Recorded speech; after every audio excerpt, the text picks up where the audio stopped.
back and get ready to have the most fun you ever had with an electronic device. Yeah, if every team has an enforcer, and as soon as Wilson gets on the ice, he's out. Just go after him. Just go after him. He can't get his stick on the puck, ever. End of the season, you got one player on each team who logs a total of 9 minutes. Putting on the foil, coach. Old-time hockey, Eddie Shore. Yeah. There you go. I mean, come on. If you're not bleeding during the national anthem, then it's not a hockey game. Exactly.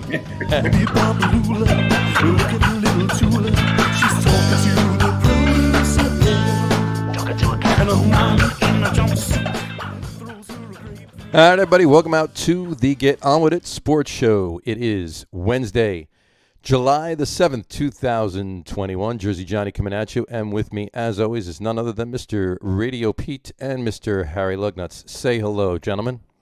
Howdy. Hello, everybody. All in all, we're just a RadioPete brick wall. No. Brick wall, yeah. You look a little flat today, Pete. I'm in an undisclosed location. Yeah, they're a very nice rake joint, though. That's I'm officially in the witness protection program. So. Is that what it is? That's nice. Gotcha. But, is everything all right, or you know? Oh yeah, I just had a little. Wanted to go in it anyway. Something fun. There he is. Oh, wait a minute. Is that you or Wilford Brimley? It's Wilford Brimley doing a Phil Collins video. Gotcha. I think they forgot to alter my voice though. That's right. Right. They put you in a shadow and they. Well, then I was walking down the street. But now it meld you into a wall. Exactly. You're just eating your Quaker Oats next to a wall. Was that your hand or just another hand in the wall? They brought in a hoist and hoisted me up on a horse and put the horse in a stream. Oh, geez. And I went all out. It's pretty elaborate. Oatmeal. That's amazing. All right. Well, on that note. There he is. Oh, there he is. Look at that. All right, got the transporter fixed. Here I am. All right, there you are. There you are, back in the storage closet. Yeah. It's a shame there's no other shelves in that room. Yes. There are, actually. Are there? Yeah. Is that right? Actually, here we go. We have to figure out how to do this in real time. We're going to open with, is it there? Oh, there it is. Look at that. Look at that.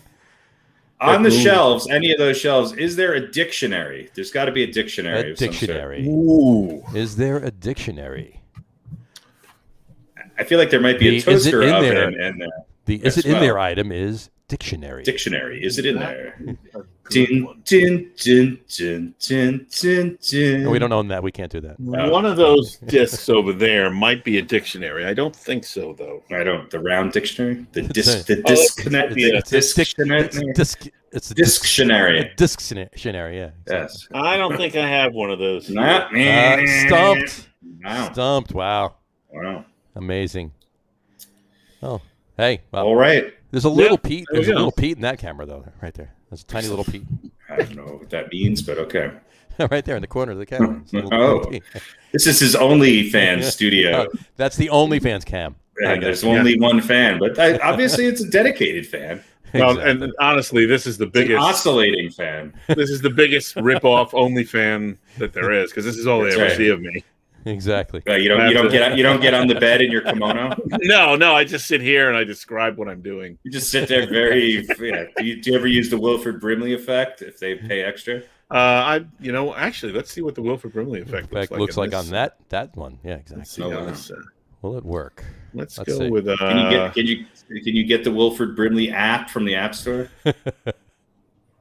Wilford, up there he is. That's actually interesting. There you go. Yeah. It just looks like a really bad 80s alt rock video. Like I feel like Susie and the Banshees is going to play it anymore. It kind of looks like the end of Altered States. Remember that movie? Yes. Yeah, it does. As a matter of fact. Or Max Headroom's. If Max Headroom and Wilford Brimley went on tour. Yeah. It's just somebody's living room. Whatever happened to Max Headroom? I don't know. I think he's doing commercials now for some other pharmaceutical. You would think he'd show up on some sort of 80s nostalgia tour, you know? You would imagine. Actually, doesn't he do the I guess they still don't do the show anymore. I love the 80s or whatever it was.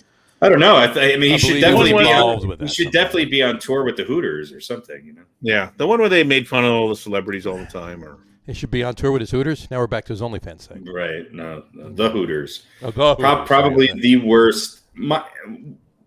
Maybe. I'm not sure. There's been a lot of competition since in the years since. Right. But I would argue and have a pretty good case that maybe the worst rock band of all time.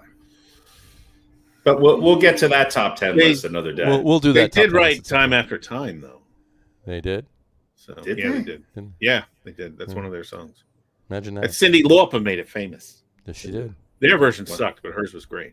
Yeah. Wow. And then Witchcall went and redid it too, I think, right?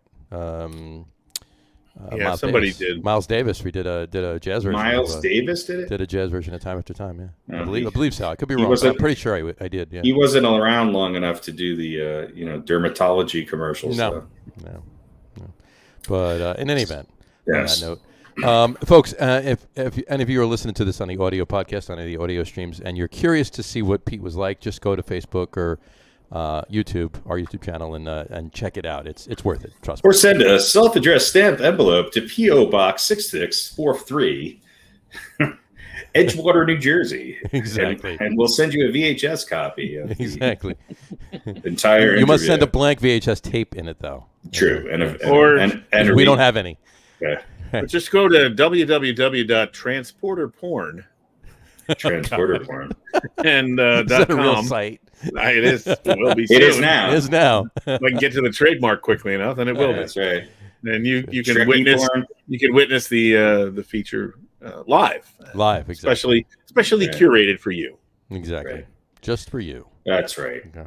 Only on the Food Network, late on Sunday evenings. Hey, speaking of food, did you guys watch the hot dog eating contest? No, but didn't what's his name Joey- set the all-new record? Joey Yeah, Chestnut, but- he ate an yeah. extra hot dog this year. I yeah. stopped watching hot dog eating after Kobayashi retired. I mean, Kobayashi was my guy.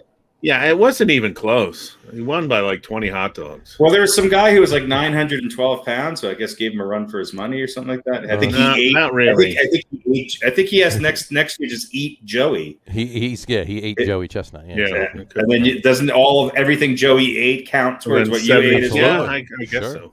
You just add Here's Yeah, what no. I think. If you really want to have the contest, right. there's no dunking or anything. It's just hot dogs in buns, and you have to eat it. You can't dunk the bread. You and can't make dunk the it wet. bread. You just gotta eat it, and you gotta gotta put eat the hot toppings. dog.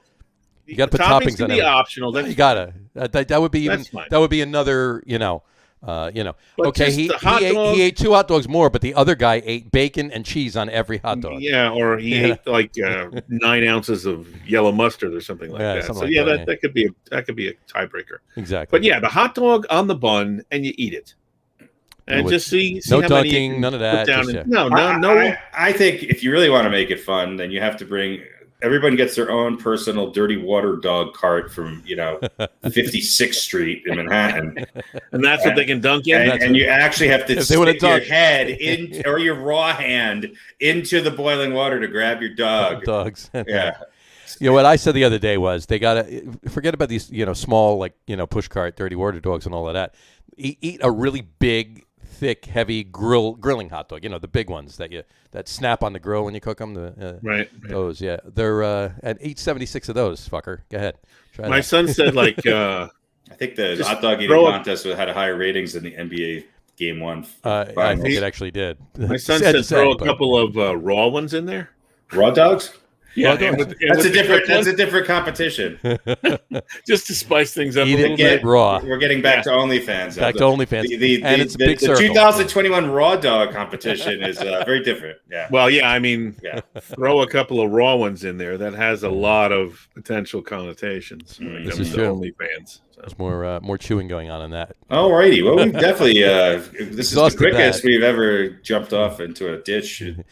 I just realized that the entire beginning of the show here, we got the NHL background up. So let me Well, switch it is cold as ice. This is true. I'll switch it to baseball there for. Why don't you switch it to Pete's brick wall? I mean, If I had Pete's brick wall, I would put it up. or Max Headroom. I do not have either of those, but I could search for one if you'd like. But The Max Headroom backdrop. why not? Sure, put them in like one of the corners. Yeah, and, it's almost as popular as the Joe Franklin all right. show. We could put Max Backdrop. Headroom in one corner and Joe Franklin in the other. Joe Franklin, yeah. Joe Franklin, that kind of grew up on Joe Franklin and Absolutely. Uncle This- Floyd. Oddly enough, this is the second time Joe Franklin has been mentioned on this podcast. Well, he's mentioned. I mentioned him at least 5 times a day. So. Oh, then, Uncle Floyd's still on the air. I heard him a couple Floyd. weeks ago. Sure. Uncle Floyd is still in the air, really? Oh yeah. Floyd Vivino. Yep. He was doing the What is he on? Like what media source? Radio. It was on radio. Oh, radio. Has he got a Sirius XM channel or something? Or? I think so. Didn't he used to actually broadcast his show just like in East Rutherford or something like that? Yeah. Yeah. It was. Well, it was local always did in a Bergen music County. show. The Sure. the show, Musica Italiano or something like that. Sure. Yeah. Where he would play, a lot of the His whole traditional. family's from like that whole, it's like in Fairlawn over to Patterson and everything else. They were all Yeah, big because he in that speaks area, Italian. He would do the show half in English and half in Italian. I listened to it a couple times. It's So he's done that forever, but most people know him from the Uncle Floyd show. the Uncle Floyd. Show. Actually, But, most people don't know him. Most people that know him, Those that know are still him alive from and the remember Uncle him, Floyd show. remember him as Uncle Right. Floyd. He's I guess he's still doing something. I don't know. Floyd Vivino. Official website of Uncle Floyd, unclefloyd.net. It looks like a website that was made in 1987, but yeah, it's There's some Website merch made in for sale 87. there and stuff, right? Isn't You that can buy before that. Al Gore invented the internet? it was. Actually, what's his name? Uncle Floyd's little helper there invented the internet. Gotcha. What was his name? Oogie? Yeah, I don't know. Oogie, there you Oogie, yeah. go. Oh my God. That's a brain cell that I will never use for anything. Exactly. is. Just that Oogie brain cell. and Uncle it's Floyd all sitting show there. warehouse sale. So, they're Oh, there you go. I want the jacket. there is a great jacket. Yeah, I wonder what's Wow, that's I not will bad. wear it on this podcast Yeah. if I can. You should. Absolutely. Yeah, I mean, I think as a kid, that's really. I mean, Uncle Floyd. That's what I always look forward to. That or watching the Ramones play on Joe Franklin. There you go. So, how's? Oh, by the way, I did mean to ask you how's Denver filling in? Anything yet, or is it still too early for a mass entrance to the city for the All-Star game? I don't know. I haven't. Oh, I was downtown the other day. It's too early. It's too early. But there's a lot of people. The tourists are back in Colorado. It's this past weekend there was a lot of outsiders. Gotcha. Yeah. When is the game? Isn't it tomorrow or something? I don't know. No, it's still Next a Tuesday. week away. Yeah. Really? Next What Tuesday. the hell? Yeah. The baseball. The home run derby is Monday, and the All-Star game's Tuesday, as it is every year. What about the old timers game? It's in August. Okay. That's every day in the When month. it's the hottest. When it's the hottest, of course. Yeah. We want to Roll, send the roll the geezers- 60-year-olds out. Send the 70-year-olds geezers out there in the. Well, What's some of sad is sun. that most of the old timers that are actually playing in the game are younger than the three of us. But that's besides the point. So. Speak for and yourself. still way better Well, of at course, baseball. a lot yeah. of things. But anyway, I so want to start my career in the old timers league well, why not? as a coach. Of course. I just want to be like a. Third base coach for the old timers game. I want to be Yeah, a hitting I just- instructor. I work one day a year, which is more than most people this past year. But yeah, I work one This is day. very a year. true. Because what am I going to tell those guys Who, the old timers? if I'm a hitting coach for the old timers team? You what am I just gonna- tell them, lunch is in an hour. Yeah. Hey, maybe you want to choke You're up. standing right next to him when you say it, That's Yeah. right. like that. That's right. So, Why don't you anyway. try a different bat? Yeah, I don't know use which that one. Just Use try this different. Yeah. Why don't you That's- try? Why don't you go find your pants? Not needed. I mean, Anyway, yeah. so Trevor Bauer, how's woof. oh, This is getting just interesting. keeps sinking and sinking and sinking. He's not expected back after his 7-day administrative leave is up, which is only a few days away. But did you see what the Dodgers did? They put Kershaw on the injured list. That's besides that. They got rid of. They canceled Trevor Bauer bobblehead day, and they took Yeah. all of his merchandise off all the Because shelves. the neck wasn't long enough to choke it. I don't understand what the problem here is. Uh, Right? I mean, this seems consensual, and now she's trying to get some money out of it. Isn't that what's happening here? I mean, Well, I mean, parts of it probably were, in theory, consensual, but I don't think the punching her in the face part was part of the, pre-approved game I don't plan. know. She said, "Slap me. I want you to slap me." Yeah, well, Right? Wasn't that a part of the text? Give me the rough stuff. I don't think he wanted her. Didn't she have like a broken jaw or something like that? Yeah. I don't know. He broke her jaw. I don't know. I know. I mean, he did say that it was because she wanted to be choked out, is what he said that she told him. So he obliged, and now this is what's happening. Now who knows? This is again. This goes back to the whole Deshaun Watson. He said, she said. Everything else. So, it's apples and oranges. I know, but still, it's like it's a he said, she said thing, is my some point. texts. This isn't just two people that were in a room together and no one else is there. Right. We have electronic. He's got the text to prove it. I think it'd be apples to apples if Trevor Bauer ordered a massage and then choked out his massage therapist, punched her in the face. That would be a lot closer. Yeah. Look, there's a lot of ways this actually could have happened, right? He could have gone too far, right? The whole thing could be a ploy, right? To get money out of him. And was there multiple meetings? It was more than once, I believe. I heard that was more than once. Yeah. So I don't know. Maybe it did escalate beyond what she wanted or expected, or that's. I suppose we all understand that no means no, but when you've already kind of been slapped around a little bit and you're going back the second time, there's this that's a tough sliding scale, right? Like I want you to hurt me, but I'll come back again and I'll say it again. But no, yeah, exactly. I think hurt might be a little bit of a subjective term, and maybe a professional athlete slapping you in the head is maybe not. I don't know. I think maybe when you wake up with a concussion or close to it, then maybe things went too far. I don't know. I don't know the details. I'm not disagreeing with you. I'm just saying I'm not trying to defend one side or the other, but I don't know how you. It couldn't happen to a nicer guy, though. I mean, this is true. Well, I wanted to wait till I was kind of hoping till October to Trevor Bauer's choking becomes the news, but now it's already here at the All-Star break. I see where you went there. Nicely done. That was very nice. That was good. There you go. Yeah. There'll definitely be a sound bite at some point. Very good. Not bad. Not bad at all. So the Mets are playing their second game right now against Milwaukee today. Second game, third game overall. Second game today. Yeah, they're playing a doubleheader today, right? Playing a doubleheader, a day-night doubleheader, and 7-inning games. We'll get to that in a second. Well, actually, let's get to it right now. This happened with the Mets and the Yankees over the weekend too. A game got postponed because of rain, so they made it a day-night doubleheader. Split admission, get everybody out, get new people in, but you make it a 7-inning game. Now, the television networks were expecting a 9-inning game for both of those games, and they're only going to get 7 innings worth of commercials. And then the fans are paying for a 9-inning game, and they're getting 7 innings, both of them. Both sets for the games. So where is that? I try to time doubleheader. It's one thing, but I misjudged it. I thought the Aroldis Chapman meltdown was going to happen in the 9th, and I didn't know it was only a 7th game. So I missed it completely. Gotcha. Yeah, it was scheduled for the 9th inning, but they had to move it to the 7th because of the doubleheader. So so in any event, but so is that when he comes out of the bullpen?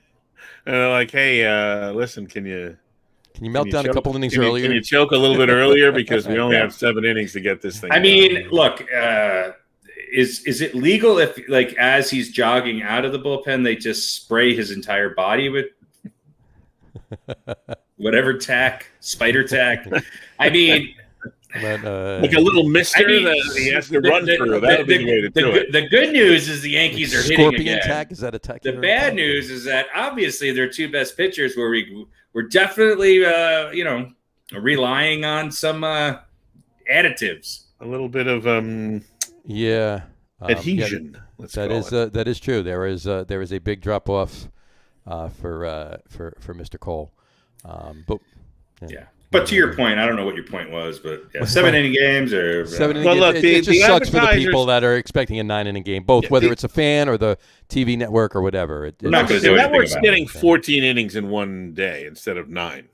So they're right, But that's true. But if you take Sunday's doubleheader for the Mets Yankees game, that was the one game was an SNY game, and the other game was an ESPN game. So one network's getting 7 innings when they were supposed to get 9 one night, and ESPN the same one the other way. I really can't. I'm not going to play my violin. I don't care. Yeah, I know, but I'm thinking of the fans. I'm adding the TV networks into the conversation, but I'm thinking of the fans. Well, the fans that were supposed to go Friday night went Sunday afternoon and only got 7 innings to watch. And then they had to get out of there, and then The way I look at it is that yes, it was another loss for the Yankees, but maybe it's another 2 weeks before Chad Green's arm falls off. Right. So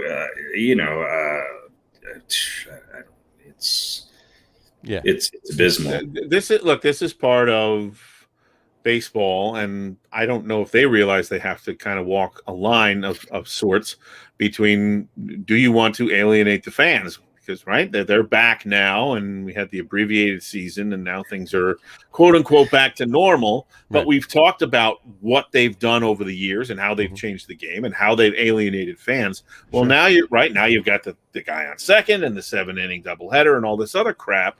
And we're all still excited for baseball, and we got a whole season with these caveats, of course. Right. But if people are really that upset about it, then next year or maybe the year after, the attendance is going to start to fall off. It's the same thing with every sport. I think they're going to get used to it. But there's a bunch of old guys complaining about the new rules of the NBA. Nothing's going to change there. There's a bunch of old guys complaining about man on second and seventh inning. No one's going to change. But baseball was struggling, right? Was it? Sure. It was struggling in Rob Manfred's eyes. I don't know if it actually was struggling. Well, it was not the number one sport anymore. Football crushes it. Yeah, but football's been crushing baseball unless for so many you years. put baseball was on top, and they didn't stay there. Is my point. Unless baseball is compressed to a minute long and sandwiched between big tits and big ass on a TikTok video, people aren't going to watch it. They're not going to watch it. The kids that Rob Manfred is going after to watch baseball now. What is this? I don't care if he makes it a 10-minute game, and like Harry just said. That's just short-sightedness by an old guy who somebody younger doing that. I think that there are. My point being is that I think there are plenty of young people watching baseball. Sure, I don't think they give a shit if it's a 7-inning or a 9-inning game. And my point being is I don't think they're going to care if it's a 9-inning game. Right. You're not going to lose them if it's 9 innings. Right. You're not going to gain anybody by making it a 7-inning game. You're just not. You're not. But you risk losing some of those old fans. The older I don't think fans. so. We're still watching. What else are we going to watch? Well, we're just going to. We're not going to reruns. They're not going to lose us. We're just going to bitch about more things about it. Yeah. That's all. Yeah. I think next year the man on second thing, extra inning thing, will probably go away because I have heard multiple people kind of complain about that. Yeah, the 7-inning doubleheader. It's kind of, I don't know. I mean, why do we? That one isn't any different. Why do we need doubleheaders? Why do we need doubleheaders? Maybe that's the problem. Maybe we shouldn't have doubleheaders. Maybe no one should be watching 18 innings of baseball with the same 2 teams in one day. Yeah, but then you've got, then you get inclement weather and you're at the end of the season and you've got to extend the season by 12 days to make up games. You can't have that.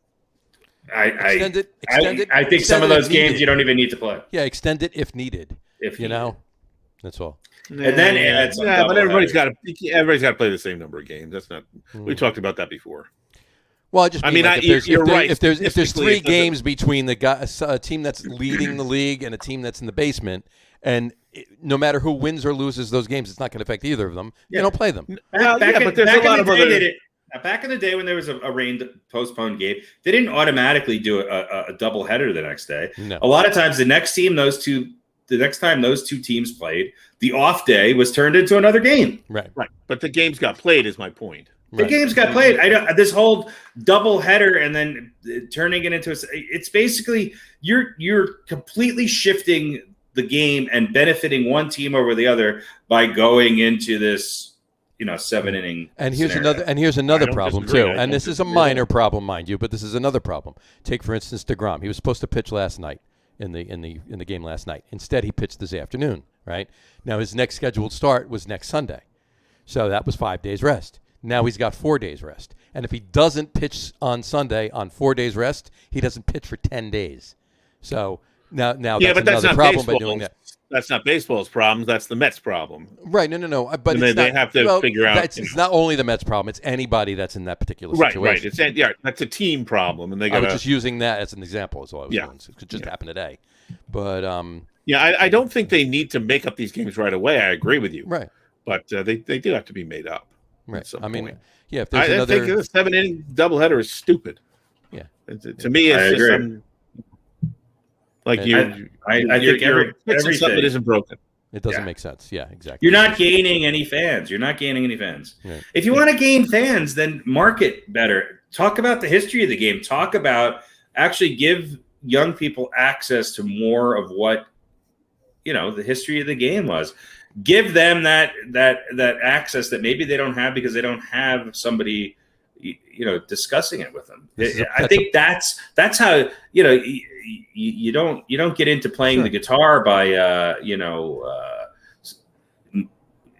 throwing John Mayer at somebody. You turn on Hendrix or something and or Cream or something and then they go back to John Mayer. Right. So it's it's not as if there's not a way of increasing the spread of baseball to younger people. I think it's going to always be there.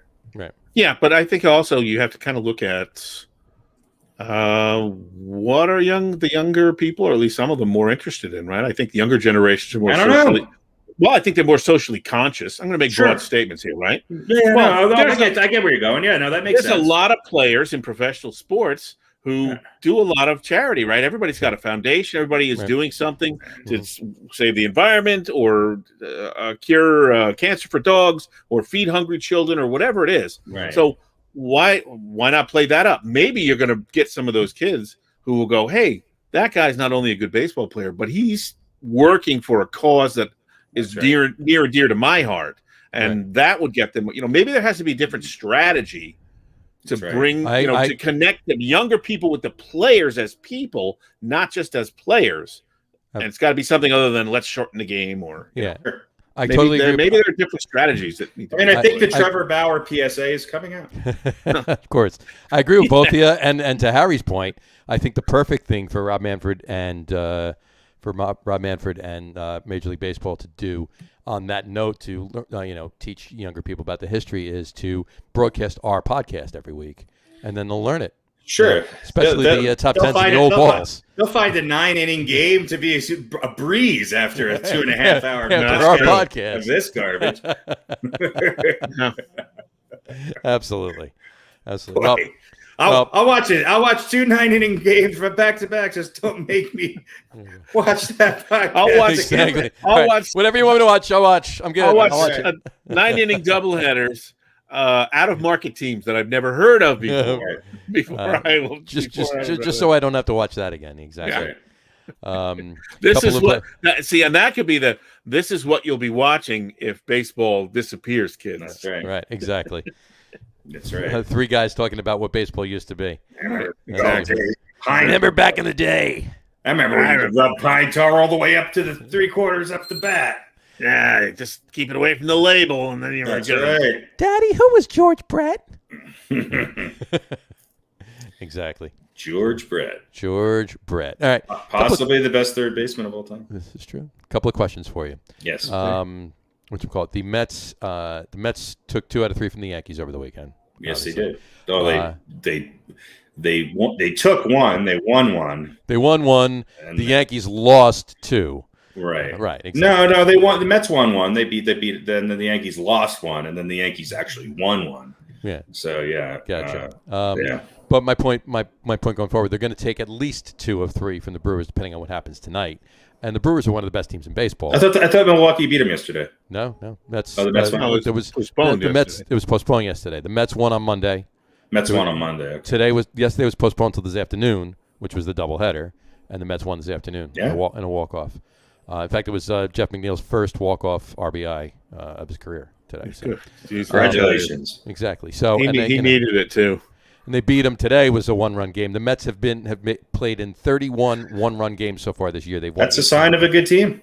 They've won 18 and lost 13. So I mean, if they can get to 10 games above 500 here pretty soon, I think they'll be sitting pretty strong. Exactly. So that's my point. Is this can we are we at the point where we can start to actually believe in this team to some degree? Well, everybody's hitting better for some reason. I mean, And it's not just say, well, they got off to the slow start, so they're playing catch up, and No, the answer to the question is no. The answer is no. Do you know when you start believing in a team for a season? The day after the season's over and they've won the World Series. Yeah, when you hear the guy say the Mets are World Series champions, that's when you believe it, and not goddamn second before. I think they're turning into a good team. Are they in the top? I think they're one of the top 5 or 6 teams in the National League right now.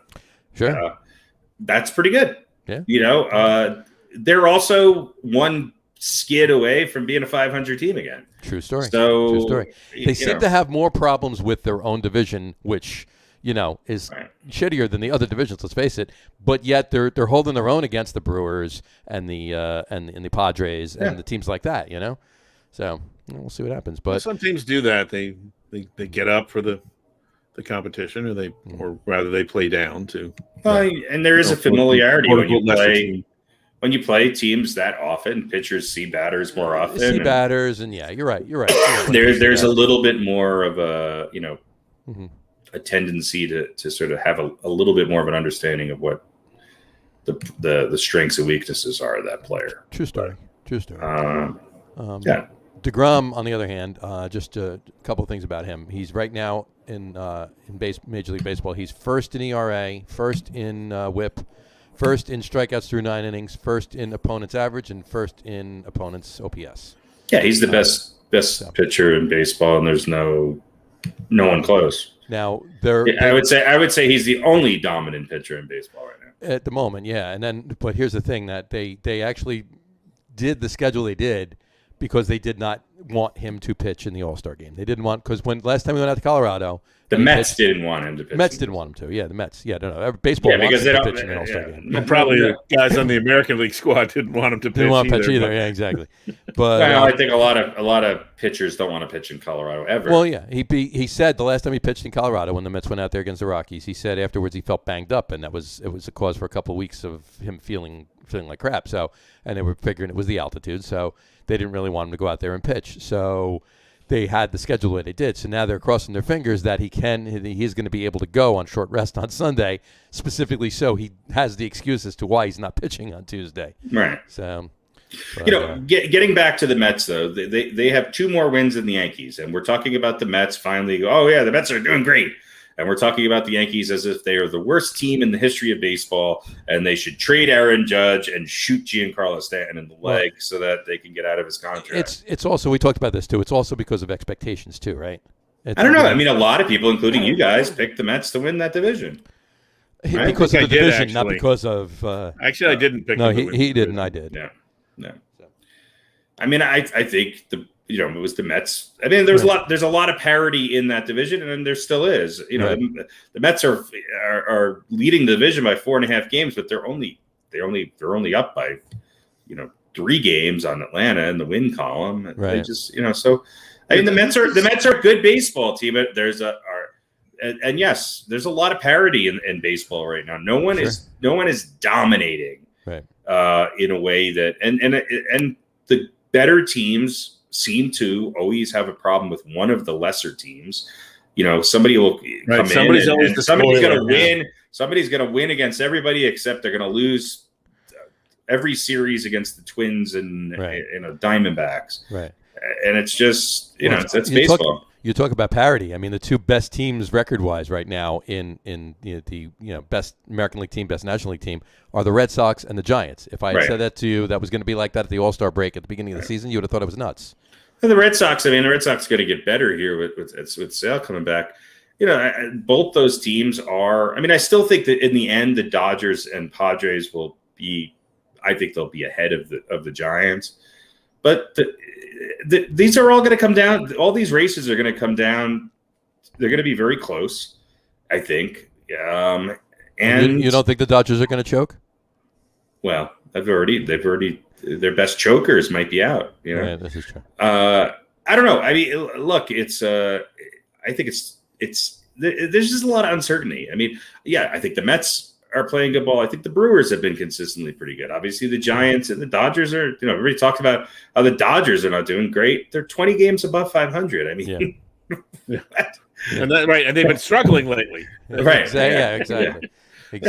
Look, the Mets are neither a superlative team or are they a lousy team. Right. They're a good team, and we want to, we keep wanting to talk about, are they over the cusp? Are they over the hump, or whatever it is?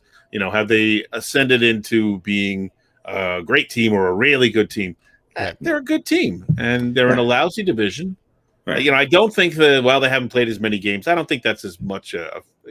Look, statistically, it matters, but I think we talked about this a couple of weeks ago. Unless if they made up those, what is it, 5 games now or whatever, 4 or 5 games, 4 or 5 games. If they lost every single one of them, they'd still kind of be right in the thick right of there. it. Be right. It's not like they're great because they haven't played the same number of games every. They're a good team. They're not great. They've got a few great players. They seem to have good chemistry, and they're winning despite a neophyte manager who, is the best thing you can ever hear about Rojas is nothing. Exactly. Well, maybe when he doesn't make the news, maybe he's a strength for this team. Exactly. And look, most of as we approach the All-Star game here, most of it, with the exception of maybe the Red Sox and a little bit of a surprise from the Giants and the Chicago White Sox, most of the teams that are in or at the top are kind of who we thought they would be. Yeah. One thing on the Mets, though, the one thing that is different that I have to say, I wanted to say this before, about the Mets this year, as a Met fan, and Pete, you can agree or disagree with me, but the one thing right now anyway, and again, despite Rojas and some other issues and everything else, the one thing about watching this team this year is that last year when they were down 2 runs, with an inning or so to play, you were like, oh, they're losing this game. Now you're like, let's see what they can do. Hopefully they can win it. There's a little bit more of an optimistic look at what they're doing right now. So, well, they're a more well-rounded team, and their defense is better. Right. Yeah. Even though there's lots of question marks. I did see the other day that they had, I think this is on the MLB network, they were talking about it, and everyone gets bit by the injury bug, and there's some sort of stat that measures that. Mm-hmm.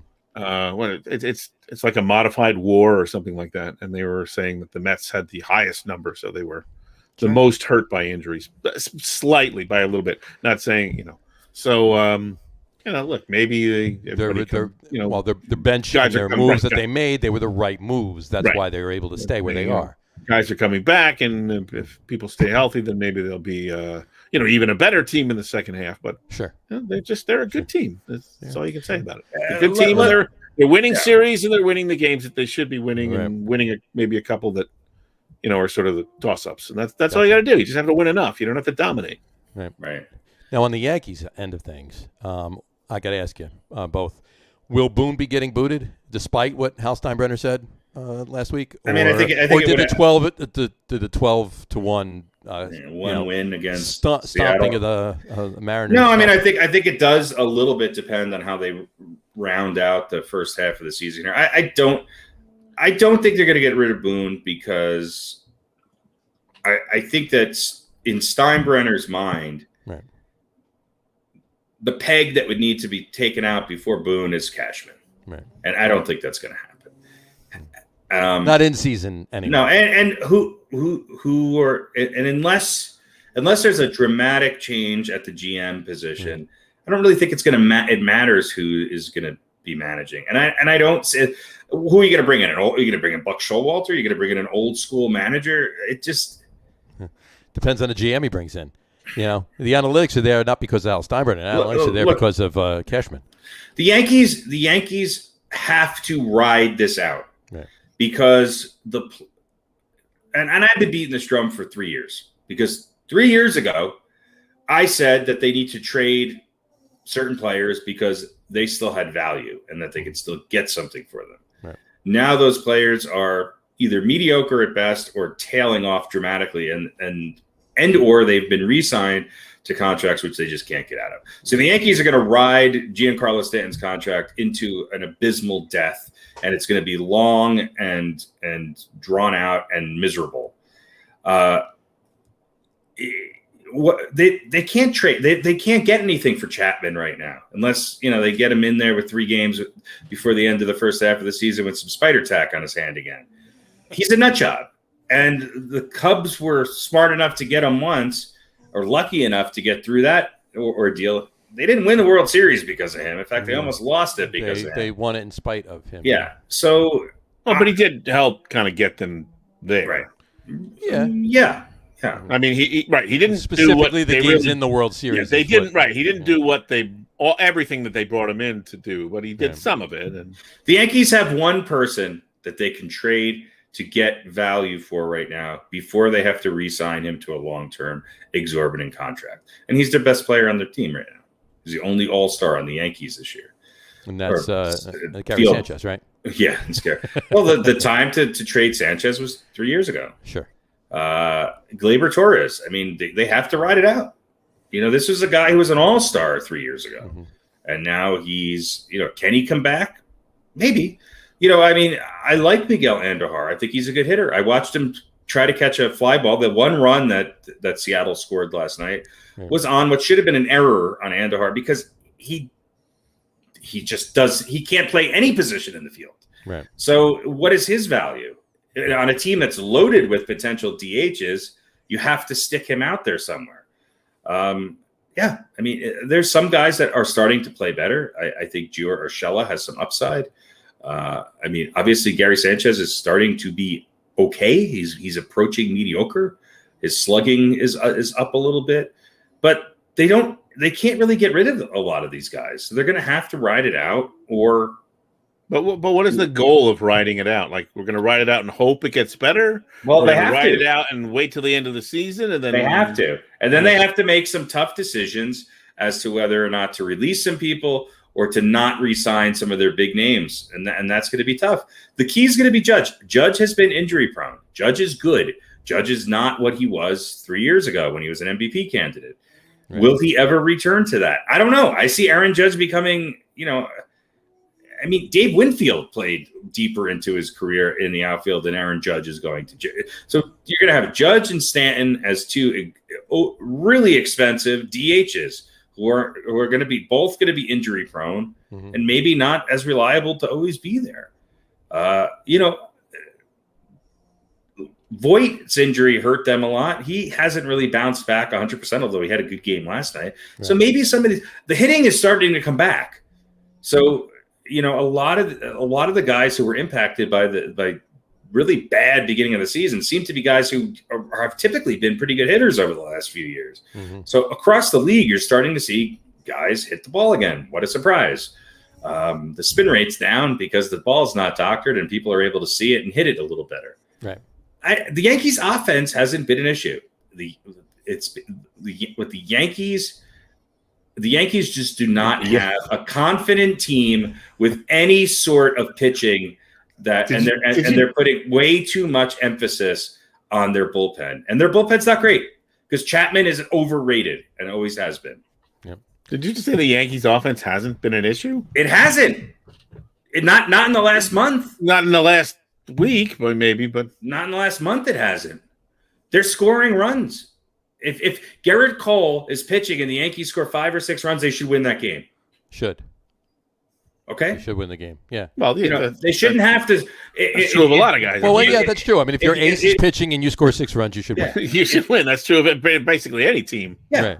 And that's what the Yankees have been doing. Now, have there been games where they've laid an egg? Yeah. But of late, the Yankees are scoring runs. I mean, that's just, I don't think I'm making this up, but they've been scoring. They've been scoring runs. They've been blowing it in the late innings too. They bring in right. The bullpen, Chapman, obviously, and a couple other guys or whatever. And sure enough, Chapman's just a disaster lately. I mean, I honestly, as a Met fan watching that, and you guys know, I don't hate the Yankees. The only time I really root against them is when they're playing the Mets. But sure. Let's look at this. But I couldn't believe that meltdown the other day. I was shocked. No. So they scored 12 runs last night, then won. Yeah. They beat the Mets by scoring 4 runs and only holding the Mets to 2. I thought it was actually a really good pitching performance. They lost to the Mets, but still scored 5 runs. They lost to the Mets. Okay, they scored 3. That's not great, but that's not their offense tanking. They lost to the Angels 11-8. Okay, they beat the Angels by scoring 11 runs. They lost to the they did not score really well against the Red Sox. 3-2-2, right. and so yeah, their offense did not look great there. But boy, we were feeling good going into that because we played a team in Kansas City that sucks, and we scored 5, 6, and 8. And then they won some. They beat the Athletics 2 out of 3. They should have won all 3 of those games, close games, but they scored. So I think their offense has been above average, and where you would expect it to be. Right. They're not consistently scoring 8, 9, 10 runs a game like they did a couple years ago. But I don't expect them to because they're not healthy enough to do that. Right. But it's their pitching, and some game like last night, Talon looked great. He looked great. He had great movement, amazing location. The Yankees season really started to go downhill when Corey Kluber got hurt. Right. Well, we'll see how everything pans out. I mean, we're a few games away from ending the first half of the season. So we'll see how things shake out at that point. And speaking of the first half of the season ending, the All-Star game again, like we said, is next Tuesday. You want to? There's some interesting.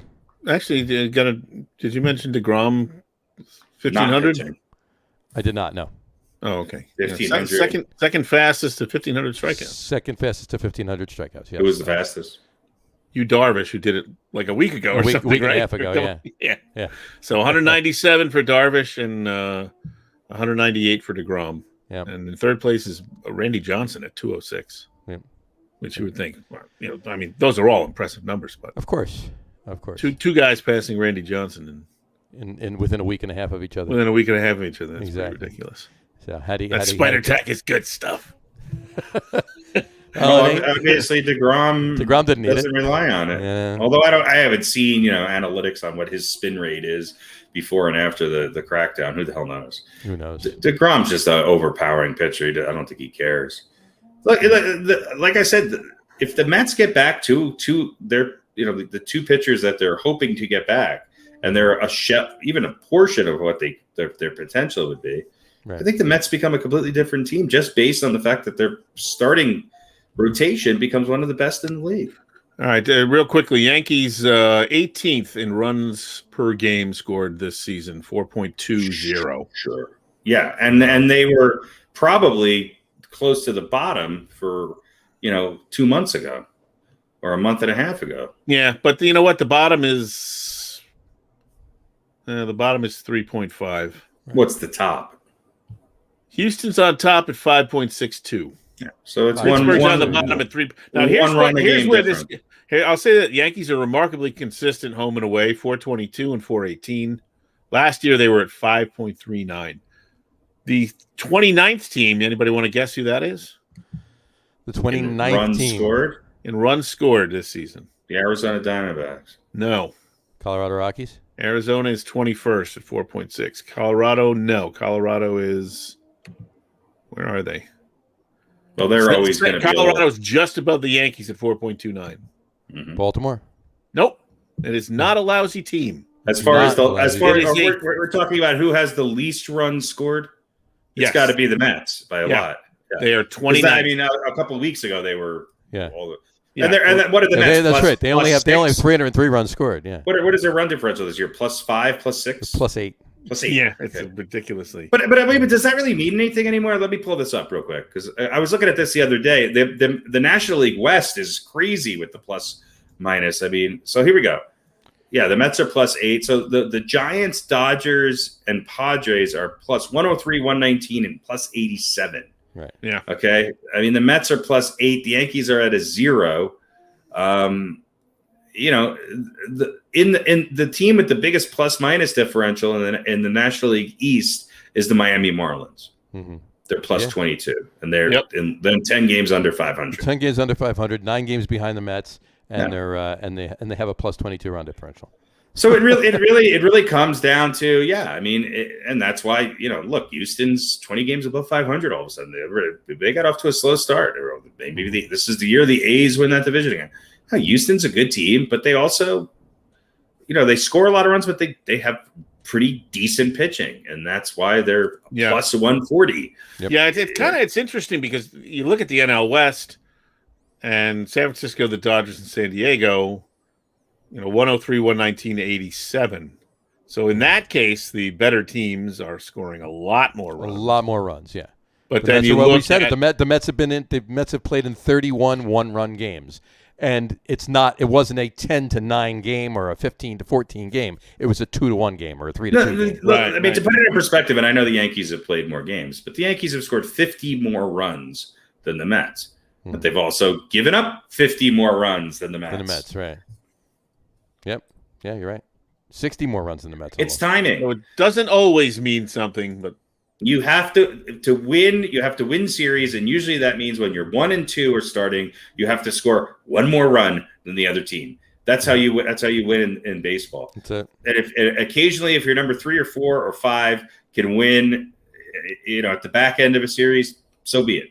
But you have to be able to score runs at least enough when your aces or your number 1 or 2 or at least top 3 are pitching. Right. I don't even know if that how many teams. How many teams are 3 starters deep right now? When they're healthy, maybe the Dodgers. If the Mets get healthy, they certainly will be. Sure. Houston isn't anymore. I don't even know if Boston is when Sale comes back. I mean, everybody's sort of cobbling together wins, and we shall see. Scratching them out is the way to do it. Houston is basically 1 run higher than they were last year. Yeah, Houston's really consistent. It's just freaking ridiculous. It's crazy. And they have really good hitters. They just know how to manufacture runs. They don't necessarily rely solely on the long ball. And you could talk about all the garbage can banging and everything else. They're still 20 games above 500, and I still say they're the team I do not want to face in the playoffs. Right. Yeah. Because they know how to hit the ball. They do. They do know how to do that. That is for sure. I was going to bring up the All-Star rosters or whatever, but not to go crazy on them. But there was a couple of snubs, if you will. I don't think we need to go through the rosters, the starting rosters, and everything else. But there was a where is it? Where was I going? Here we go. There was an article yesterday, I think, on ESPN. Right? Yeah, the snubs, glowing snubs. Here we go. Chris Bassett. From the A's, starting pitcher. Byron Buxton from the Twins, outfielder. Edwin Diaz. They're saying that he was snubbed. He should have been as a reliever. He's been good. He's been doing pretty good. Yeah. He should have been, yeah. But Tyler Glasnow from the Rays. Gurriel. Gurriel from the Astros. We're just talking about the Astros. Yuli Gurriel, yeah, from the Astros. Absolutely, he shouldn't have been. Manny Machado was left off. He's having a pretty good year. I mean, people have forgotten about him. Whit Merrifield, Yohan Moncada from the White Sox, Freddie Peralta. How about Max Scherzer? Max Scherzer, another name. Yeah, and Justin Turner too. Justin Turner's having a decent season. They were all left off. I think Max Scherzer is statistically having his best season. Well, he can go. He's not going to play or anything, but yeah. Well, you know what I mean. Hop a flight to The roster can only be so big. Exactly. So, Look, the good thing about this All-Star game is if you look at the All-Star lineup, if you're a casual baseball fan and you don't really follow it, there's a lot of guys that people might be turning on for the first time and seeing. mm-hmm. There's a lot of new names here. There's a lot of young blood in baseball. And I think that's a good thing. And look, baseball has become a very it's become much more diverse.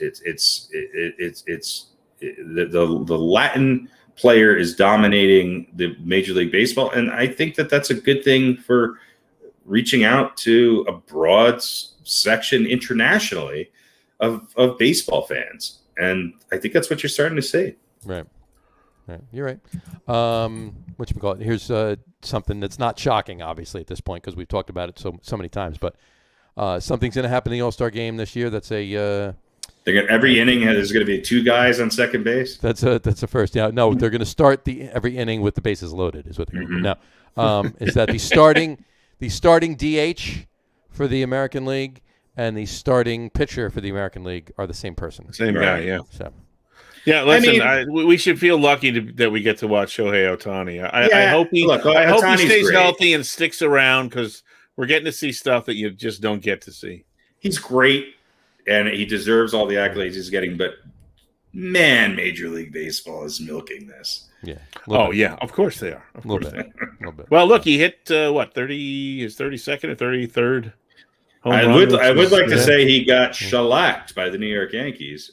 Of course, I think that was the game that they decided to give it right back to the Angels. But yeah, right. But so that I think that's the record for a Japanese-born player in a single season. I think I think it is. I think you're right. Yeah. Little kind of record there. So exactly. Sorry, Hideki Matsui, who's actually one of the Yankees I like. Yep, absolutely. But excited to. I'm excited to see Shohei Ohtani. I'm not going gaga, but I mean, it's really cool to see somebody doing stuff that nobody else does or has done or hasn't done in a long time. You're right. And also, speaking of the All-Star game, Joey Gallo. Going to hit. They announced, I think, today, right? A couple of hours ago. So add him to the list. That'd be exciting. That would be good. That would be absolutely right. All right. I have our quiz for this week. You want the it? Quiz? The quiz. Got to do a drop for that. The quiz. Something. Beaten by the quiz. Beaten by the quiz. Let's see what you can do. Here we go. All right. Which team was the best? All right. We'll do. Who wants to go first? I think Pete always goes first. I'll go first. You go. We have a format. Let's stick to it. Which team was the best? Here we go. The 1969 Mets, the 1986 Mets, or the 2000 Mets? Which team was the best team? Well, that does depend on your criteria, of course. Now, don't just pick because of like winning a World Series. Obviously, the 2000. No, that's what I mean. That should have nothing to do with it. Right? Don't. Well, no, it's not the point. I just mean the actual play of the team and everything else. Just regardless of that's what I'm saying. Depending on what what your criteria is, right? It's if it's the won a World Series against the toughest team, obviously you go with the '86 Mets. But whatchamacallit? No, you want to, or if you won it the most decisively, you go with the '69 Mets. You wouldn't go with the 2000 Mets because they didn't win. My opinion is the '69 Mets were a far inferior team to both the 2000 and '86 Mets. Maybe not pitching wise, but certainly lineup wise. Yeah, but you could also make the argument that overcoming that. Oh yeah, it's the big. I mean, it's the most exciting team. They were the best team. Again, not the Right. And they beat the Orioles, who were perennial World Series, contestants. Yeah. 4-1. So I mean, and it had the some going on. 2000 team. I mean, that was a good defensive team. Sure. And they should have won at least, and we all know they should have won at least one more game in that series. But Mr. Benitez is a dick. But anyway, and listen, they had a shot to end the argument of who's the best New York team. At least for a while, had they won that series. It would have probably lasted about 4 months before spring training started. So, but listen, still to this day, we'd be able to lord that over, right? Yeah. And but that could have been. We'd only be at 27. Yeah, could have been the Yankees fans. 27-1. We would 2. We would be. No, but the argument against that would have been, but we beat you. Right. Yeah, but we destroyed you. The Yankees destroyed them. I know, but they didn't. That's what I'm saying. It could have been the Yankee fans. Could have been. It wasn't. But it wasn't. It wasn't. It wasn't even close. That team had a shot at it. But Mike Piazza shit his pants. 86 was. I mean, those guys were vagabonds and drug users. Yeah, they were great. They were like the makes you think, Raiders right? of the 70s. It makes you think. So what? So which is the best team? Was it the 69 Mets, the 86 Mets, or the 2000 Mets? I think I'm going to go 86 because of the people on it. That's the right answer. They did have a great result.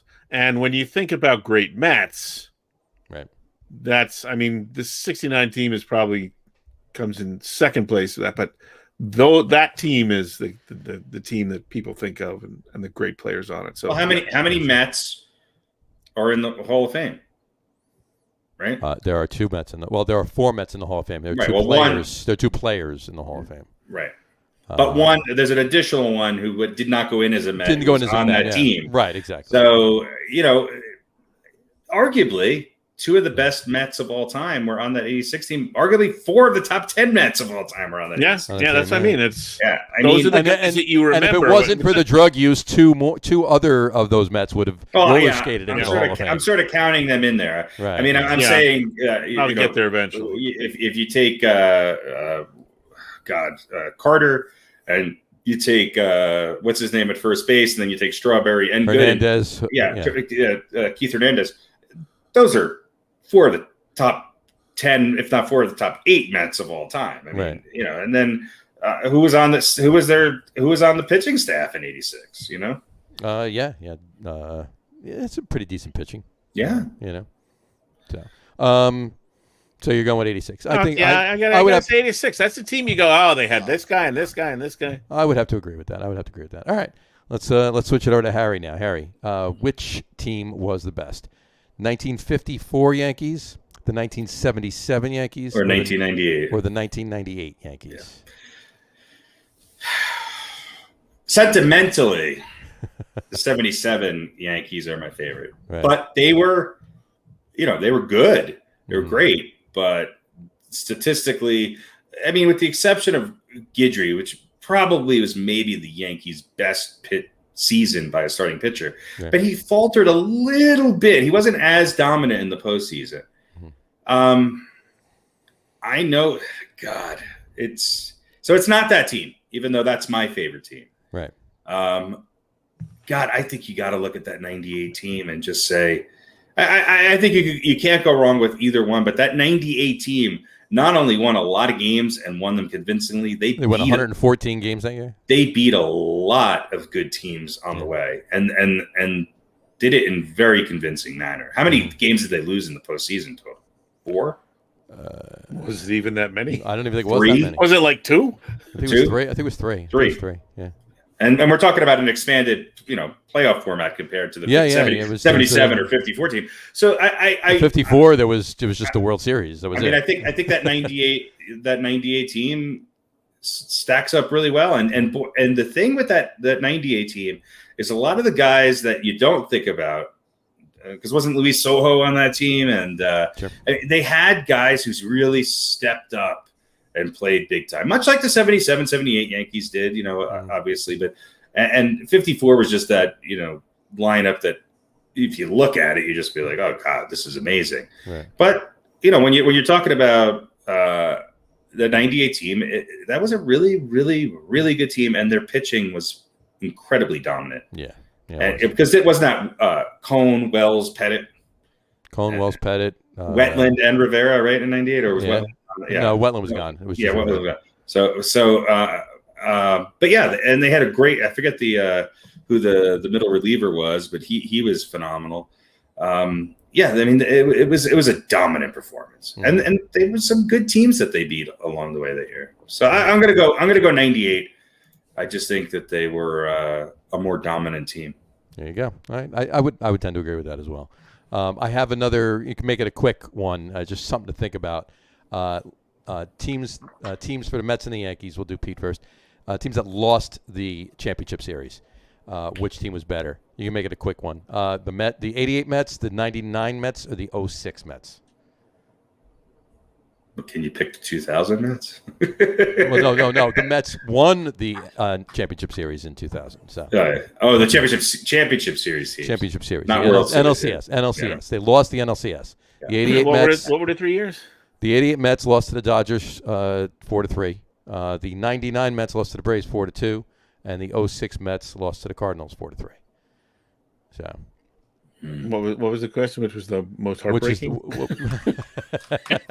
Which one gave you more agita? Which one gave you more agita?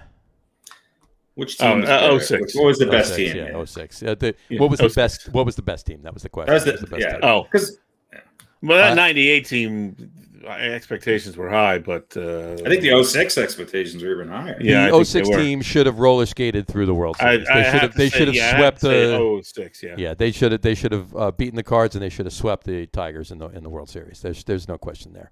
I have to agree with that too. Although the 99 team that was the best infield ever in baseball too. Yeah, So, yeah. still to this day, if you look at all the stats. Who's that? Who's that? Was Olerud at first.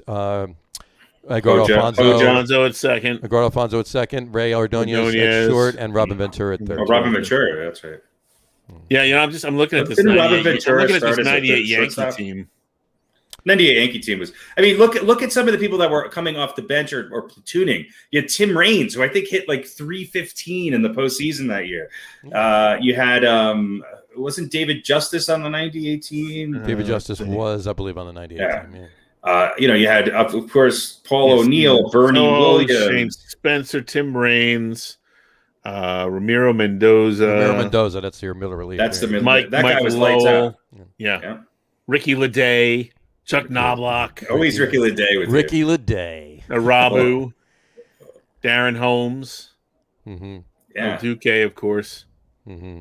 Strawberry on that Chili team? Davis. Strawberry was on that Strawberry team. was on that team, yeah. Strawberry, Chili Davis. Davis. Gooden was only on the Curtis. 96 Yep. World Series team, but Strawberry was there for Scotty both of those. F. and Brocious. They were deep, man. And then, guys Yeah. guys like Soho and Brocious and,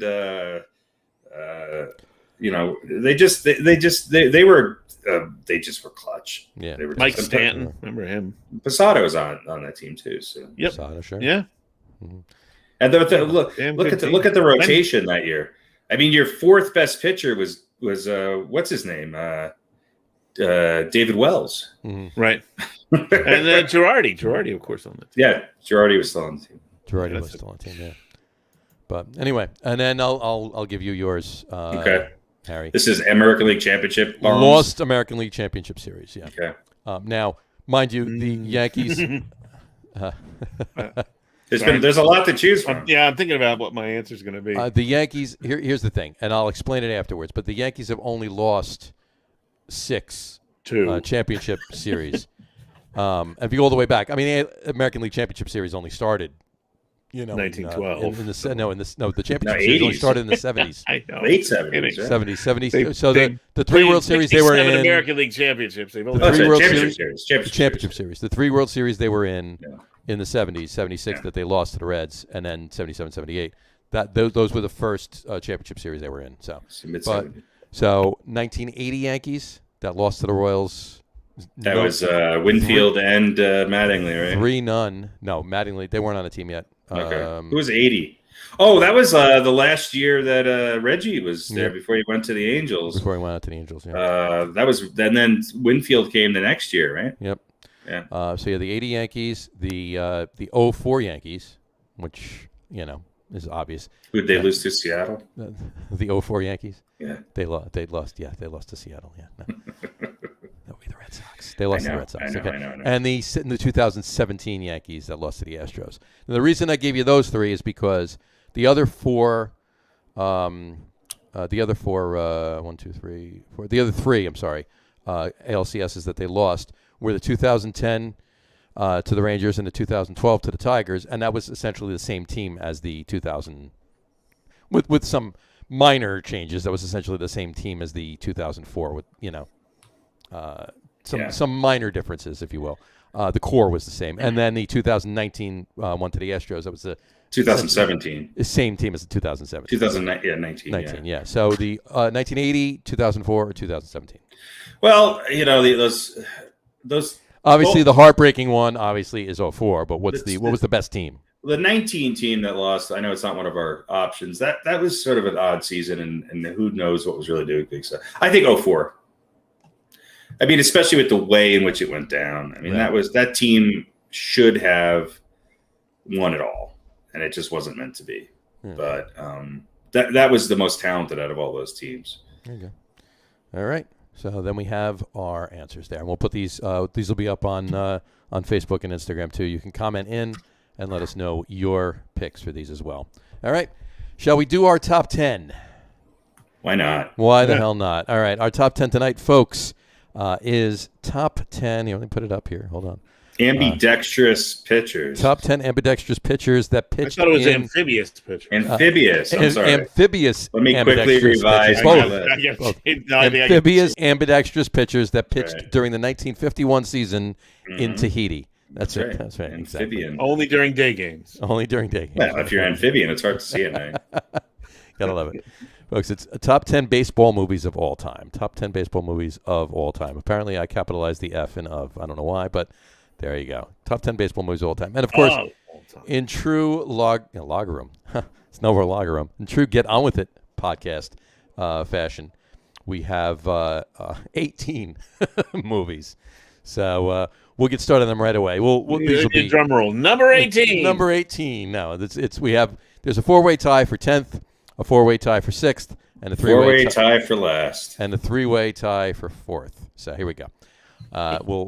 We'll kick it off with the first one of the number 10s, and then Pete can talk about this one a little bit.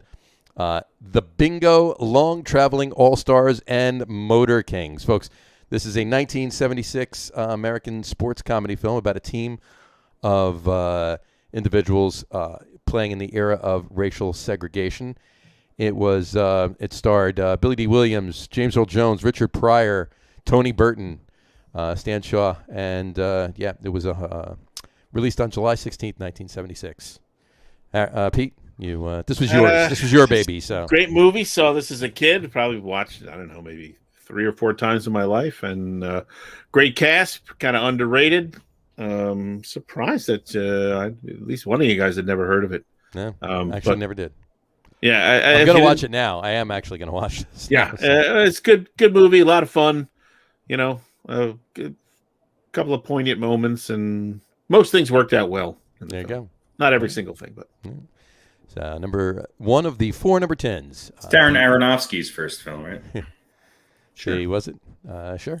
Absolutely. Or is this a Tarantino joint? That was a Tarantino. I don't think it was a Tarantino joint.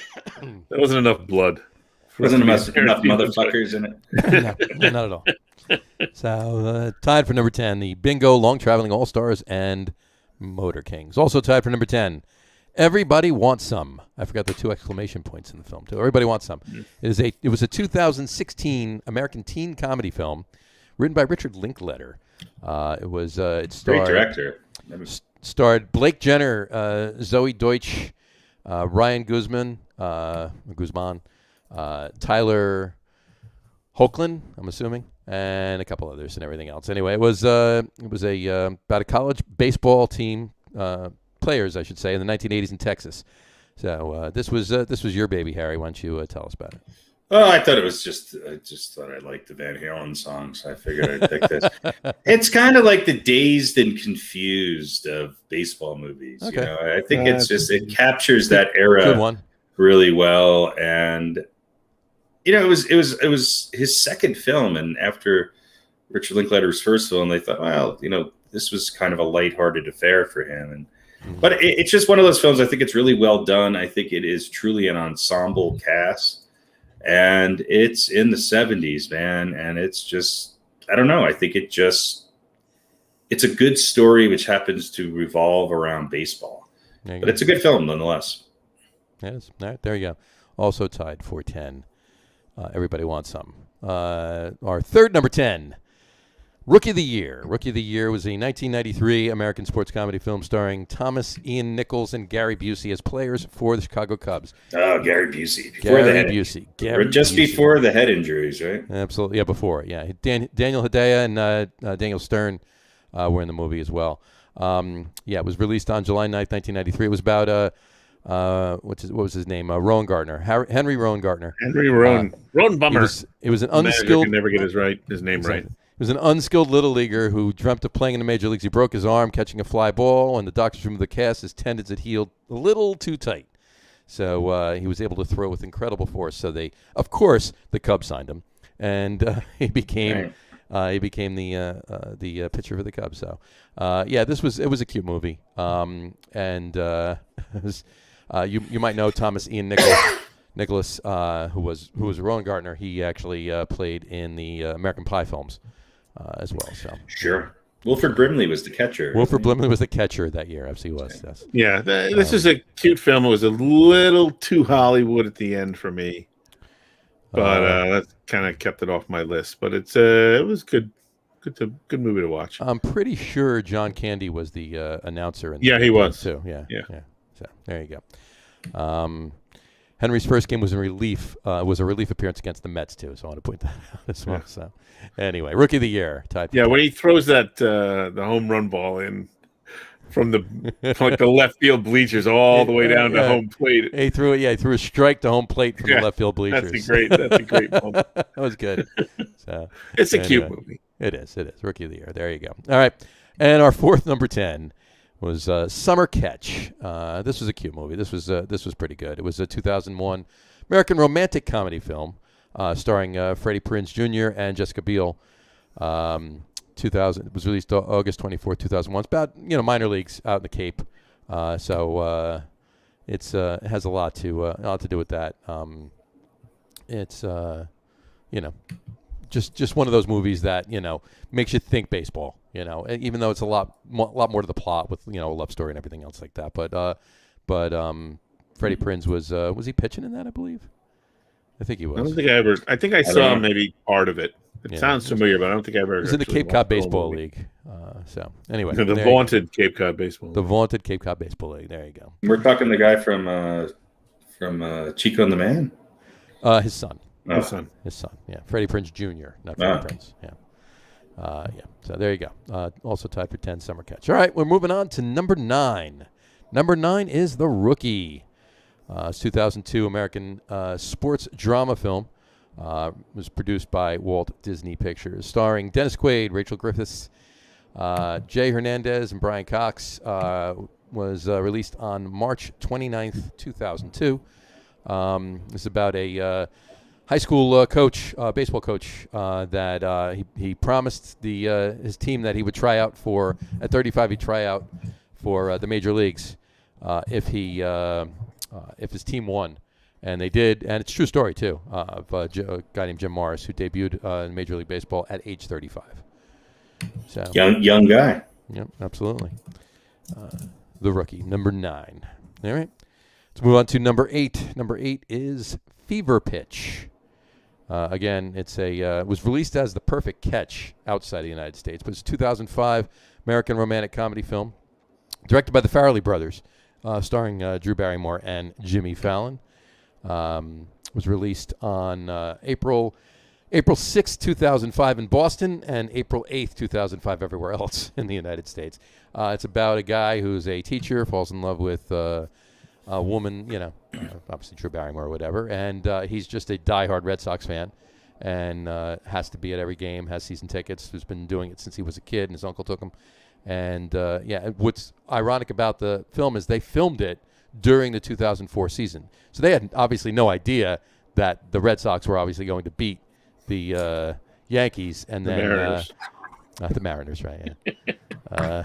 You just have to substitute Mariners. Mariners for you can't for say Yankees. Red Sox and you can't Yankees. say Red Sox and Yankees in the same sentence, right? Yeah. One of them has to be the Mariners. And then go on and beat the Cardinals. But they actually had to refilm the end of the movie to account for that. So it was pretty interesting. They did. Big Papi made a cameo, didn't he, as Drew Barrymore's dad? Yeah, he did. No, he whatchamacallit? He no, there was a bunch of Red Sox that made cameos. There was Johnny Damon was in it. Verlander was in it, I believe. A couple others. They made a couple of cameos in it. They filmed it live. A couple of things in a lot of it was filmed live in Fenway, and they were in a bunch of scenes too. So it was a pretty fun movie. So there you go. Yeah, Number 8. I hated this movie. Yeah, Pitch. me too. There you go. Garbage. Well, I don't know how it got to hated number 8. It's just a smarmy, wooden performances by the players. It was more the baseball part, not the love story part. Not the Jimmy Fallon part. Not the Jimmy Fallon part, right? Yeah, I don't have Jimmy Fallon in it. There you go. All right, number 7, 42. That's 2 strikes right there. Yeah. That's right. Siskel and Ebert both hated it, but Ebert's friend really loved it. So we're on number 7. You're still talking about number 8. There you go. Mr. 7. Mr. 7 this week. Mr. 7 this week. Mr. 7 is 7 42. times 6. Number 42 this week is Mr. 7 this week is 42. The film 42 was a 2013 American biographical sports film about baseball player Jackie Robinson. We all know about Jackie Robinson. I don't have to tell you about him. It was released on April 12th, 2013. It starred Chadwick Boseman, Harrison Ford, Nicole Beharie, I believe is how you pronounce it. Christopher Maloney was in it. Christopher Walken played Jackie Robinson. Christopher Walken played. Need more cowbell. Christopher Walken played Ty Cobb. There you go. I can't seem to hit the ball. He's throwing it too fast. There you go. Could I get myself some new shoes? There you go. So, in any event, I used to be a dancer before I was an actor. Before I was in this film. That's right. Anyway. I'd love to remake this with Christopher Walken. It would be awesome. We should do that. Christopher Walken stars as Jackie Robinson. Brilliant. Anybody out there wants to make this? We will. We'll write the script. We'll write it. You film it, please.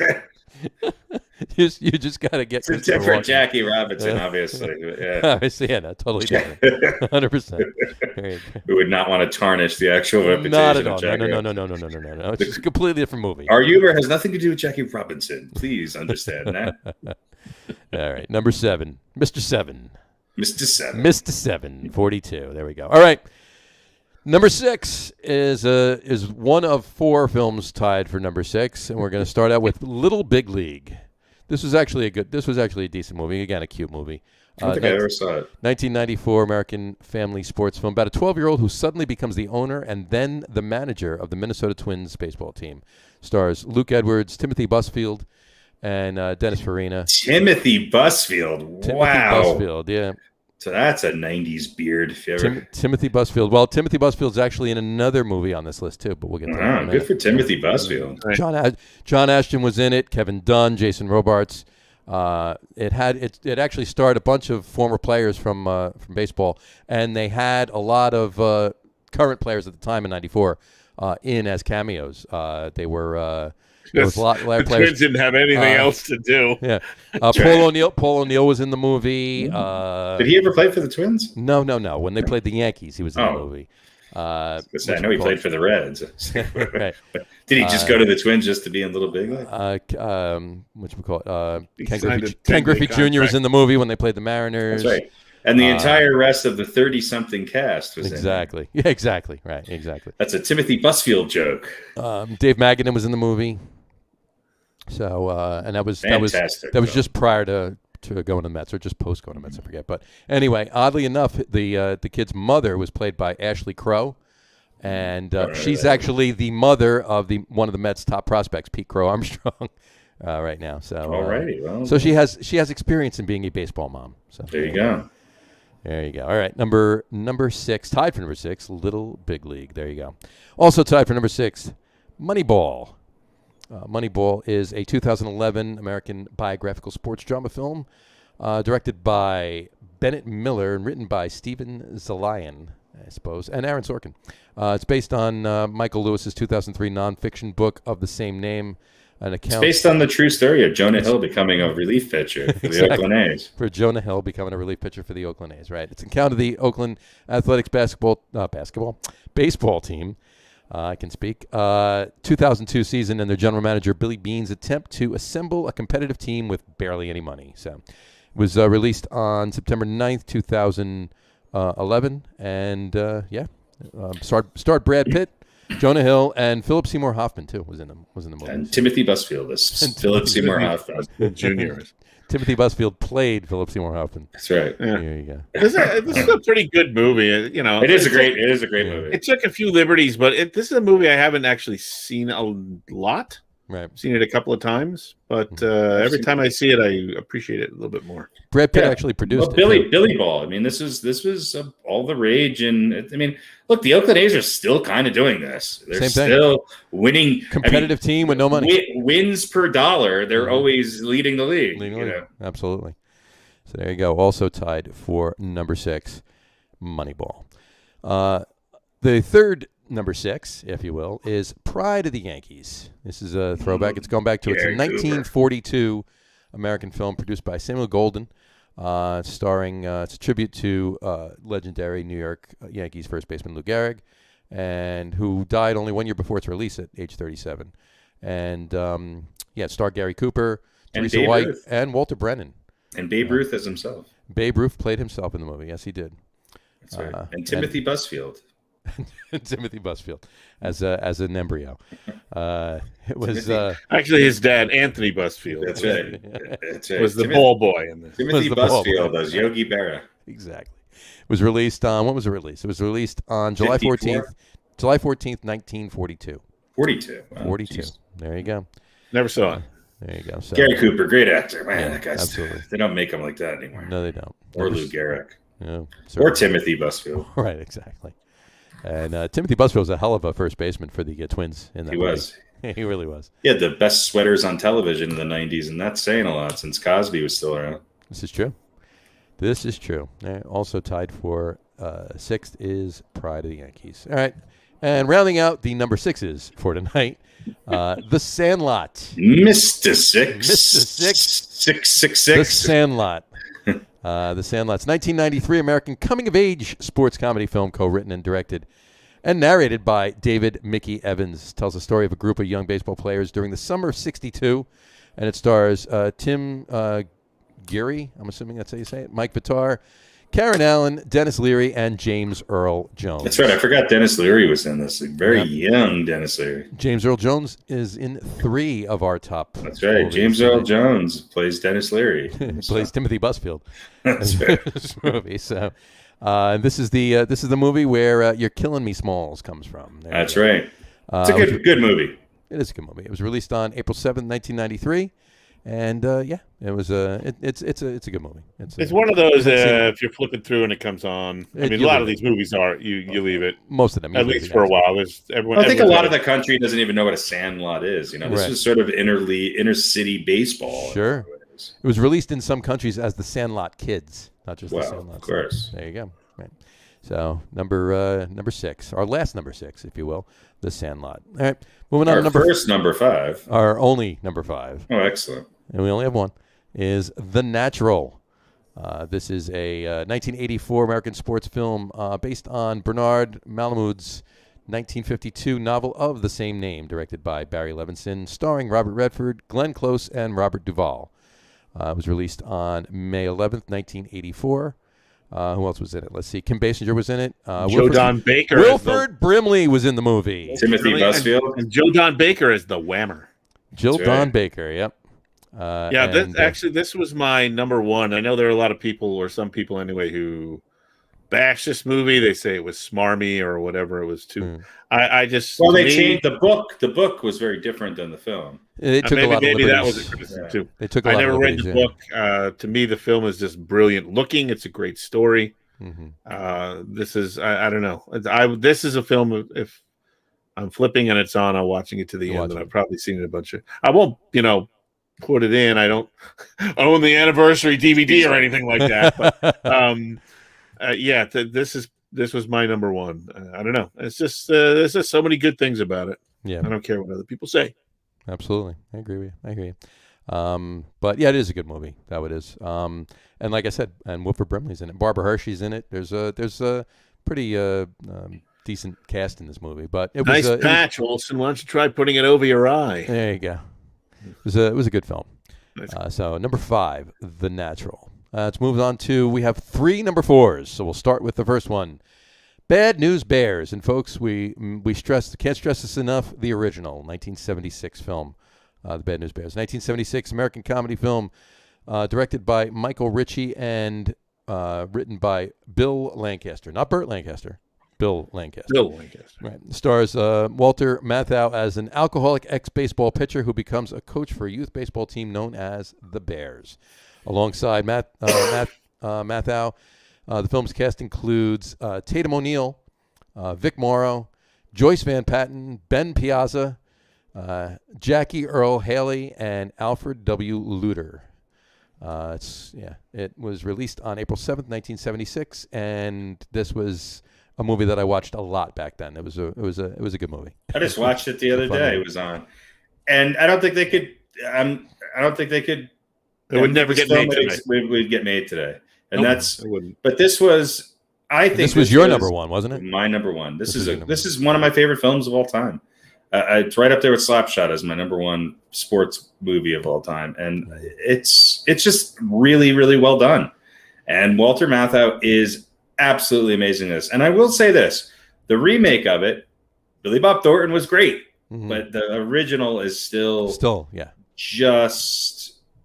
It's perfect. It's perfect. There's nothing. You can't change anything to it. It's just a great film, and it's not trying to be slick. It's really rough around the edges. It does not hide anything. It's warts and all. None of it is politically correct. It's the most politically incorrect film of all time. Oh, no.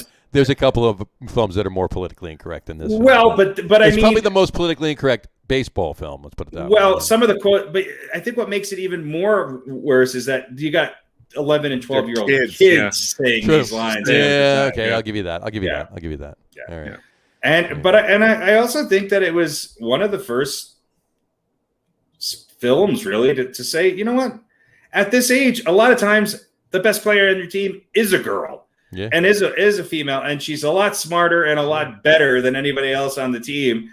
And this movie, I think, tackles that issue in a way that you saw. I mean, you always see that at this time. There's always that one girl who's just striking out the side in a Little League game. Yeah. And I thought it was great. It's just, it's a fantastic film. It is. And no Hollywood ending either. No. Right. Don't, if you haven't seen it, sorry if I ruined it for you. Yeah. Well, you're not elaborating what you mean by that, so. Well, what I might gather something from it, but you still didn't really ruin it for anybody. No, that's and listen, I don't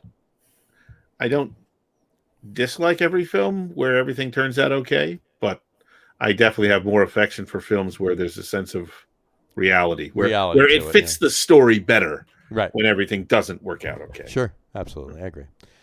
So the number one of our number fours, 1976 version of the Bad News Bears. All right.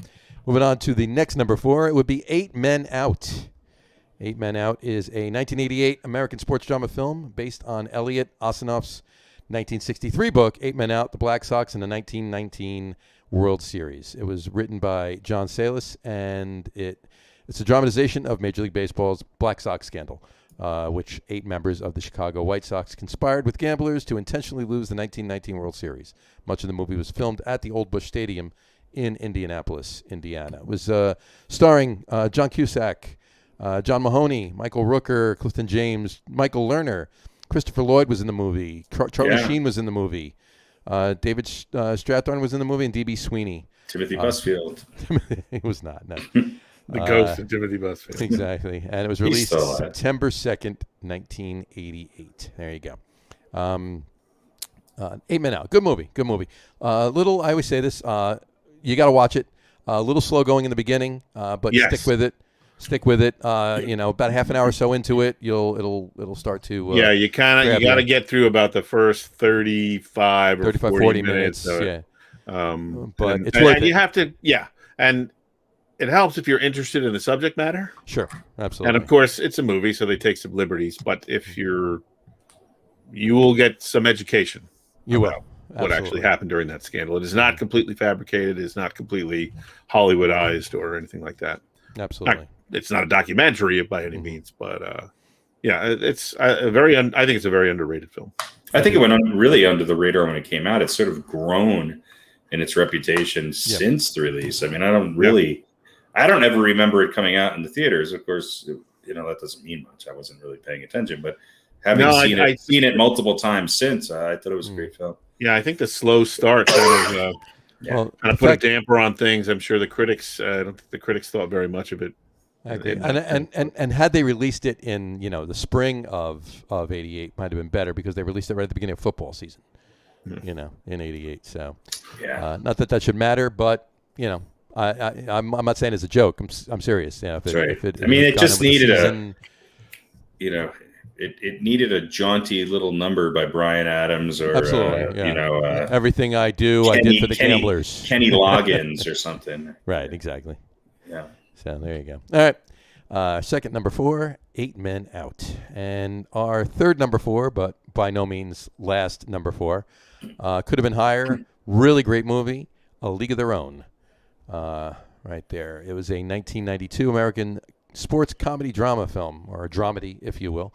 That Pretty tells star-studded cast. Absolutely. Tells a fictionalized account of the real-life All-American Girls Professional Baseball League. It was directed by Penny Marshall and starred Tom Hanks, Gina Davis, Madonna, Rosie O'Donnell, and Lori Petty. It was also starred, who else? John Lovitz was in it. David Strathairn, who was also in a couple. Who was also in 8 Men Out. Gary Marshall was in it. Bill Pullman was in it. It was released July 1st, 1992. Again, it told the story of the Rockford Peaches of the All-American Girls Professional Baseball League, and how the league came into existence, and everything that it's obviously taking some liberties. It was a fictionalized account of it, but it was a really good movie, and Tom Hanks played a great role in that movie. Tia Leone was in that movie. Yes, she was. Right. It was one of her first movies, I believe. She's without a doubt the best-looking first baseman I've ever seen in baseball. I have to concur. Timothy Busfield is a close second. I mean, Eddie Murray was hot, but no, he was not Tia Leone hot. He wasn't Tia Leone. He wasn't. Well, Tia she was not a part-time DH. So she was not a part-time DH. This is true. So she just played every day at first base. There you go. In a skirt, even. So I've only seen Eddie Murray play a couple of times in a skirt. Well, only in Cleveland. Only in Cleveland, right? Exactly. So our third number 4, a league of their own. All right, we got to the top 3, folks. We got through it. We got through 15 already. So number 3. How many top 3s are there? No more ties. We got 3, 2, 1. Right here. Top 3. Number 3 is Field of Dreams. Field of Dreams was a 1989 American sports fantasy drama film written and directed by Phil Alden Robinson, adapting a W.P. Kinsella's 1982 novel Shoeless Joe. Film starred Kevin Costner, Amy Madigan, James Earl Jones. There we go. James Earl Jones' third movie on this list. Ray Liotta and Burt Lancaster. And it was Burt Lancaster's final film role. Ray Liotta is a baseball Ray fan. Ray Liotta plays Shoeless Joe Jackson in this movie. Of course, yeah. And you know who else was in this movie too, right? Timothy Busfield. Timothy Busfield. Timothy Busfield was in this movie. Yes, he was. He played. And it's he played Gary Carter. He played, yeah. Of course, if you don't know the movie, and I'm not sure why you wouldn't, even if you haven't seen it, you must have heard something about it. It was, if you build it, he will come. He builds Ray Kinsella was Kevin Costner's character. He builds a baseball field in the middle of his cornfield, and all these passed on baseball stars start showing up, and he has to go on a road trip to find James Earl Jones in Boston, and all the other happiness ensues and everything else. If you haven't seen it, I highly recommend it. This was my number 1 movie, and this is really odd too. Pete's number 1 movie was The Natural. Harry's number 1 movie was Bad News Bears, and my number 1 movie was Field of Dreams. It was 5, 4, and 3. All the number 2 and the number 1 movies on this list were not our number 1s, so that was pretty interesting. So. But I highly recommend it. This is one of those movies. Again, I don't like Pete said before, I don't own the anniversary edition DVD. But if this movie comes on, or even if I see it coming on, I watch it. I just watched it the other day. It was on. It's a great movie. I love it. Number 3, Field of Dreams. Bringing us to number 2. Number 2, obviously, you can't say anything about baseball movies without mentioning this one, Major League. Major League was probably highest on our list than any other list. Probably. Yeah. I don't know. A lot of people have this on there. Not by much. I actually watched a couple of baseball stars, baseball players, stars, stars give their top 10 baseball movies, and almost every single one of them had Major League on it. Yeah, none of them are sitting at home watching 8 Men Out. No, not at all. This was a 1989 American sports comedy film produced by Chris Cheshire and Irby Smith, written and directed by David S. Ward. It starred Tom Berenger, Charlie Sheen, Wesley Snipes, James Gammon, Bob Uecker. Awesome in this movie. Loved it. Rene Russo, Dennis Haysbert. If you don't know Dennis Haysbert, just watch any Allstate commercial and you will know Dennis Haysbert. And Corbin Burnson. It was released on April 7th, 1989. And it was the the ragtag bunch that was thrown together for the Indians, and they had to win in order to stay in Cleveland because the owner's wife that inherited the team wanted to move to Miami, I believe. So, guys. Oh, I mean, it's a classic. Yeah, it's the slap shot of baseball. Absolutely is. Yeah, it's got a little bit of everything, and that's saying a lot. Got some movies. Got some lines. Great lines from the movie. Quoted like constantly. I'm like, just a bit outside. I would say, "Hey bartender, Joe Boo needs a refill." That's another line. Yeah. There's a lot of great moments. Probably the most watched film on this list. I bet more people have seen at least a part of this than any other film because it's always on. Yeah, it is. You can watch it constantly. So there you go. Number 2, Major League, and the number 1 film on our list tonight. And it should be no surprise if you've been paying attention to the entire list. Bull Durham.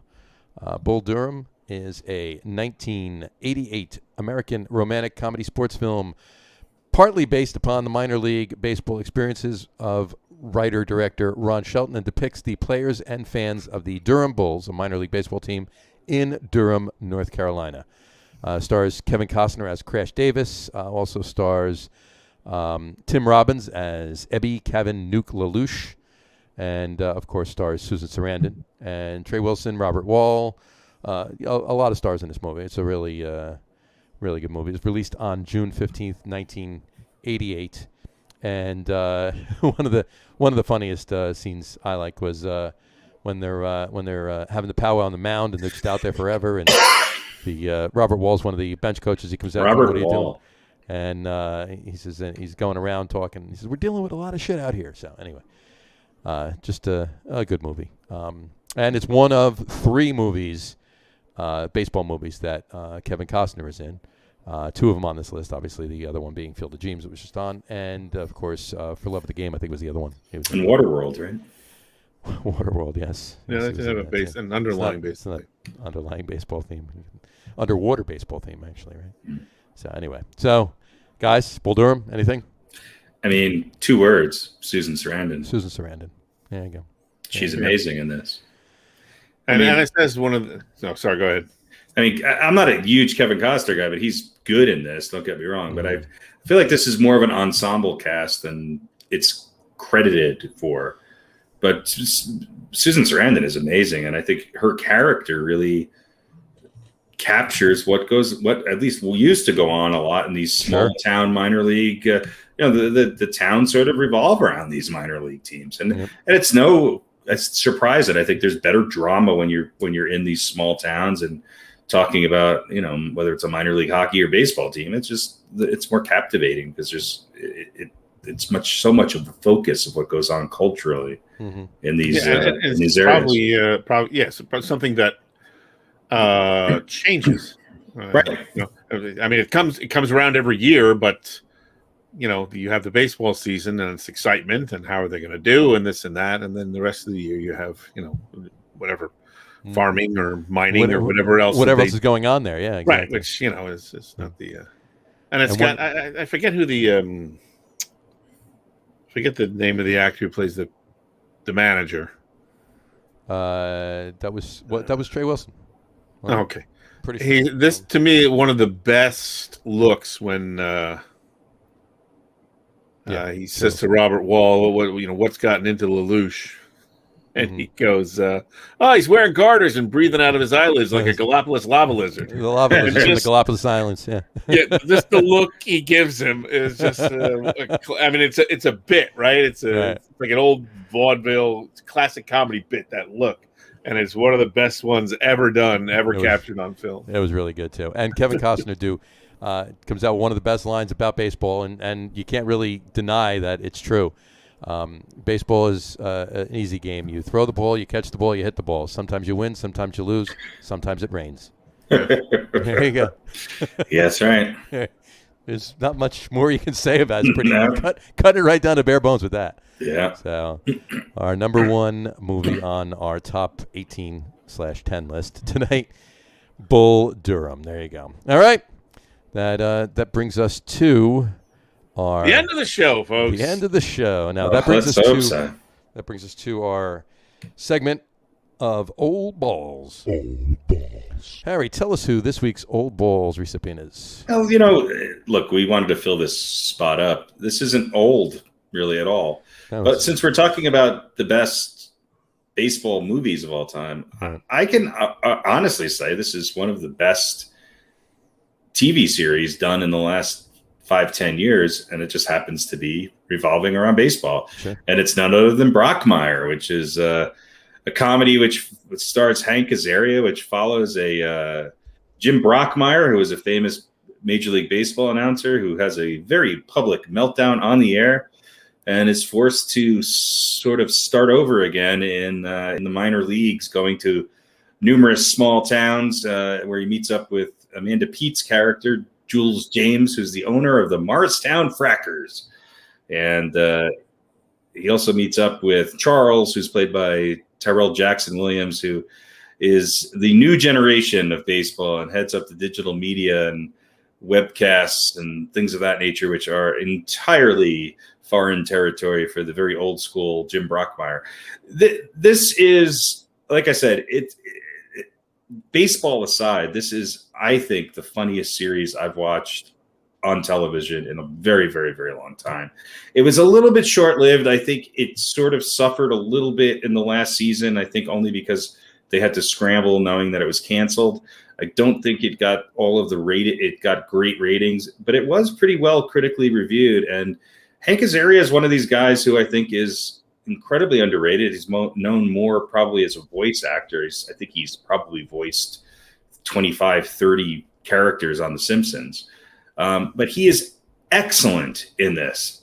Just absolutely excellent. It's raw. It's funny. It's incredibly, I think, shocking at times, especially in the first couple seasons. Yeah.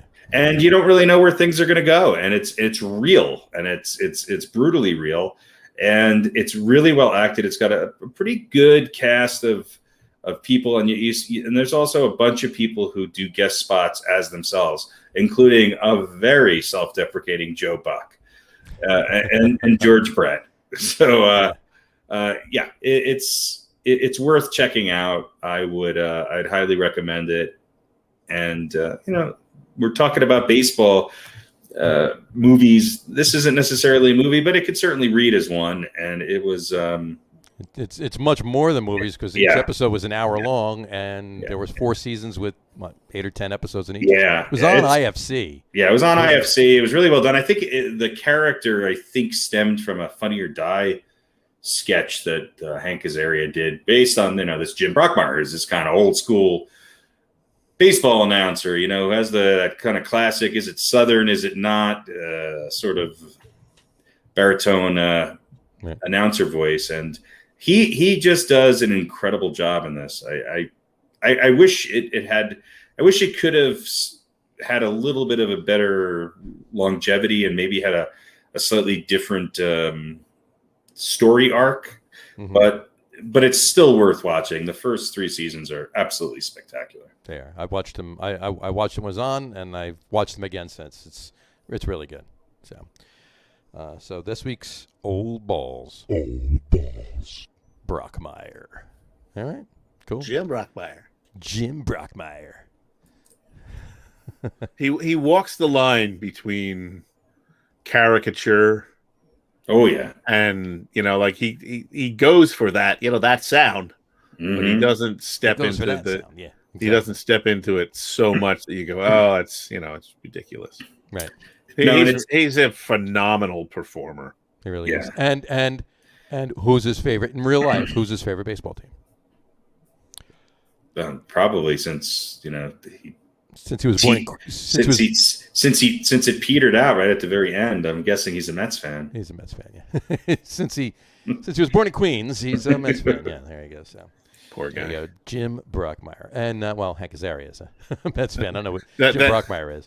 Yeah. But and by the way, I just want to make a note here. I'm wearing K-Rod's jersey. An idiot that I was. I didn't wear K-Rod's jersey last week when he was on our top 10. Yeah, well, K-Rod.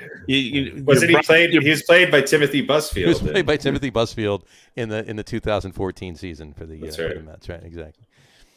So there you go. All right, let's move on, if you will. I got like two quick things I want to mention for football, and then we could talk some NBA, if you will.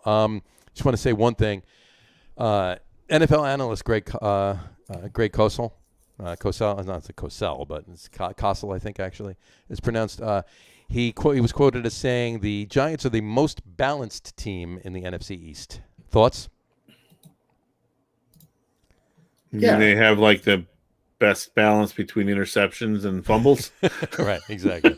Pretty even. Overall, yeah, it's even. Yeah. No, of all positions, play wise and everything else. Well, on paper. Guys look good on paper. Obviously, this is all on paper. Ton of potential. It's just, do they have the guy under center who's going to put it together? They could be pretty good this year. Or they could. The guy behind the clipboard is going to put it all together too. Right. I'm not the lay down and kiss his foot to Joe Judge, and then this. I mean, I think the Giants have some issues, especially at the coordinator position, and I'm not sure this head coach is ripe for the NFL. But we'll see. The ownership has put some talent on the offensive side. They have probably collectively the best receiving core in the NFL. Okay. I mean, as a whole unit, now granted, there's some age there and some question marks and durability questions, but sure. They have who should be one of the top 2 or 3 running backs in the league, especially with if he could stay healthy and stay upright. Supposedly, there's been some improvement on the offensive line. We shall see. We don't know. I think the biggest question marks are their offensive line, their defensive line, and this little position called quarterback. Other than that, they're pretty balanced. Yeah, other than both sides of the ball, they're balanced. Yeah, and in fact, I think they're the most unbalanced team because I think they're really good in certain areas, like wide receiver. But it's like I have a really great car, but there's no gas available. Right. I think that there's a lot of question marks at the running back position. I don't think they're very deep there. I think there's question marks and potential at the offensive line, but I don't think anybody's expecting the offensive line to produce 3 Pro Bowlers. Right. I think some of the improvements they made at tight end might help that situation a little bit now that they actually have a tight end or 2 who might be able to block. Right. I think that they in the past have been very strong at linebacker. I think they've had some good improvement on the defensive line, but nothing like they've had in years past. And I think their secondary sums it up. I think they have 2 really great secondary players and 2 that we don't even know what's going to happen. Right. So we shall see. I don't think they're very balanced. I think they're unbalanced. I think they have a lot of talent in 1 or 2 areas and a lot of question marks in others. So, well, this is all on paper, obviously, for all the teams in the league too. And here's another thing that was on paper too. CBS Sports just released their NFL divisional power rankings. So I'll breeze through them. Let me know what you think. I won't stop anywhere. I'll just breeze through it, and you can tell me what you think. In last place, the 8th division would be the NFC East. Of course, right? The 7th would be AFC South. 6th would be NFC North.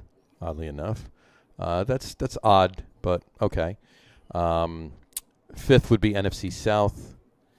4th AFC East. 3rd AFC West. 2nd would be AFC North, and 1st NFC West. So NFC West has the top spot. What was the AFC West third? Potential for disappointment? Is that what this category is? Yeah. Yeah.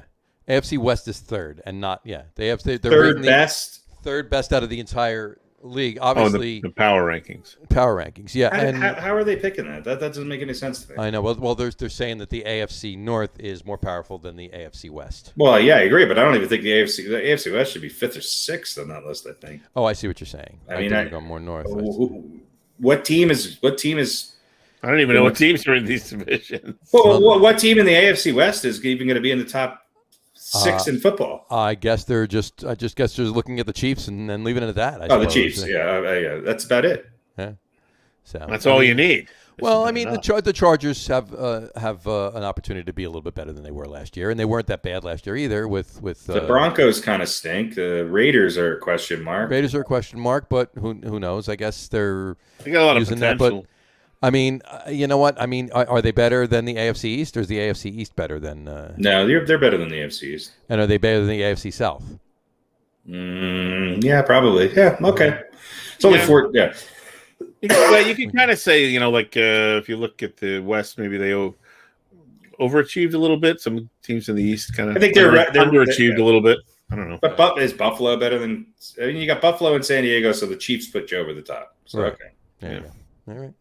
Because you got the Jets, the Pats, and the Pats, and the Dolphins. Although the Dolphins had a good year last year. They did. Yeah. They did. So I don't know. Who knows? Things will come around again. Like we said with the other thing. This is all on paper. If you're bored, you can dissect this and respond to CBSSports.com. Exactly. Yeah. Please send them your questions, not us, because they wrote the list. We will only answer questions about Timothy Busfield. Timothy Busfield and James Earl Jones. Timothy Busfield's mock draft will be our topic next week. Next week. Yeah, exactly. That's right. And lo and behold, Aaron Rodgers was actually asked again if he would return to the Packers, and his answer now is, "We'll see." That's what he said. So he didn't say no. But he said, "We'll see." So, he didn't say no last time either. He just didn't really say no, but he said more than "we'll see." So. Well, yeah. So the key. Well, listen, we're kind of burying the lead here because the big headline regarding the NFL this week is Rodgers beats Brady. Yes. The match. Rodgers and Bryson DeChambeau taking out Tom Brady and Phil Mickelson, and Rodgers sinking like a 12 or 15-foot putt. It's like a 15-footer, yeah. Doing it where to seal it. Maybe we go. Maybe that golf match. Brady's rings got in the way of his putter game. Yeah, and he had a long talk with Tom and said, "You know what? I really want another one. So, all right, I'm not going to get it by going to, anywhere else. Let me see what I can do in Green Bay." And he said it to himself, of course, and he said it to Green Bay. But we'll see what happens. But Rodgers is going to skip this season and sign with the Brooklyn Nets. The Brooklyn Nets as a starting quarterback. But you know what this means? What's that? What? Brady and Mickelson 0 for 2 now. Brady and Mickelson are 0 for 2. They lost to Manning and Tiger Woods last year. Yeah, that's right. So yes, they did. Brady's going to have to hang around and I don't think they care. Play like 12 more of these matches so he can exactly. He's got to win 9 for the next 10. Exactly. I mean, he's nothing without Bill Belichick. Exactly. I'd like to Couldn't see win a golf match without Bill Belichick. Without not playing with Bill Belichick and not Phil Mickelson. Yeah. Or Bill Belichick can be the coach, Phil Mickelson and Bill Belichick. Swing it this way. I wonder if Bill Belichick's ever played golf in his life. No, I'm sure. Sure he had to. He had to have, right? Yeah. I don't know. Once had to have, He I mean, it's possible he did. You don't think he just goes home and watches film? Yeah, since he was 18. That's all he does is go home and Hey, watch honey, film. I'll be downstairs.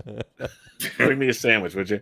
Who knows what he's watching? Yeah, for some reason, still, in 2021, he still has old reels of He's got the reels to reel. Yeah. That's right. He's watching old Woody Woodpecker cartoons, but whatever. Yeah, the school went digital, and he bought up like 30 projectors from the district. He's got them running in every room. Yeah. Can you please take this digital and transfer into film for me? He's keeping like the 75-year-old guy who's got that shop in town in business with his film transfer. Absolutely. Right. Normally they do it the other way, but Belichick, he wants film. I don't blame him. So much more natural. Absolutely. It's a warmer. It's a warmer feel. You got it. Yeah, you go warm and fuzzy while you're watching. You feel nostalgic. So that's where it's at. Anyway, all right.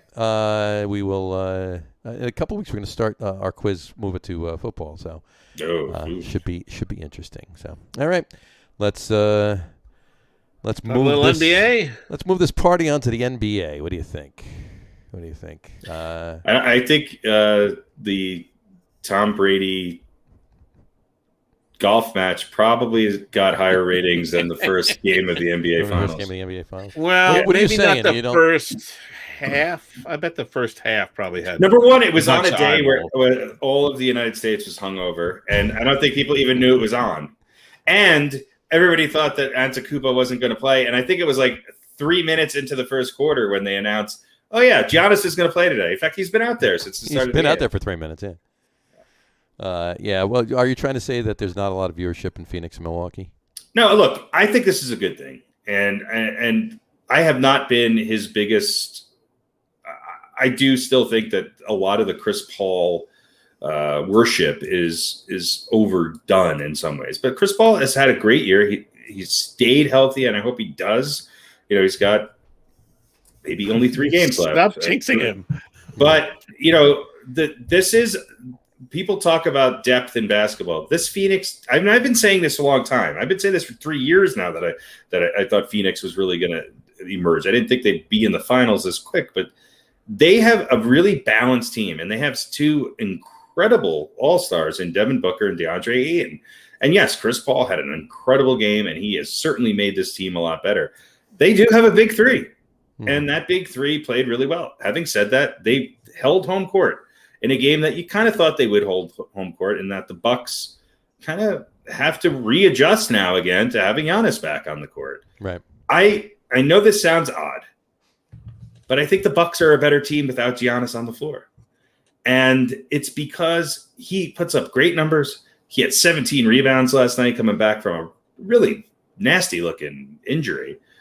And he's a great player. But for some reason, the ball moves a little bit more, and guys like Middleton and Drew Holiday and Brook Lopez get more touches, and it's harder to game plan against the Bucks when Giannis isn't on the floor. Now, of course, he's going to play, and conventional wisdom is that they're obviously a better team with him on the floor.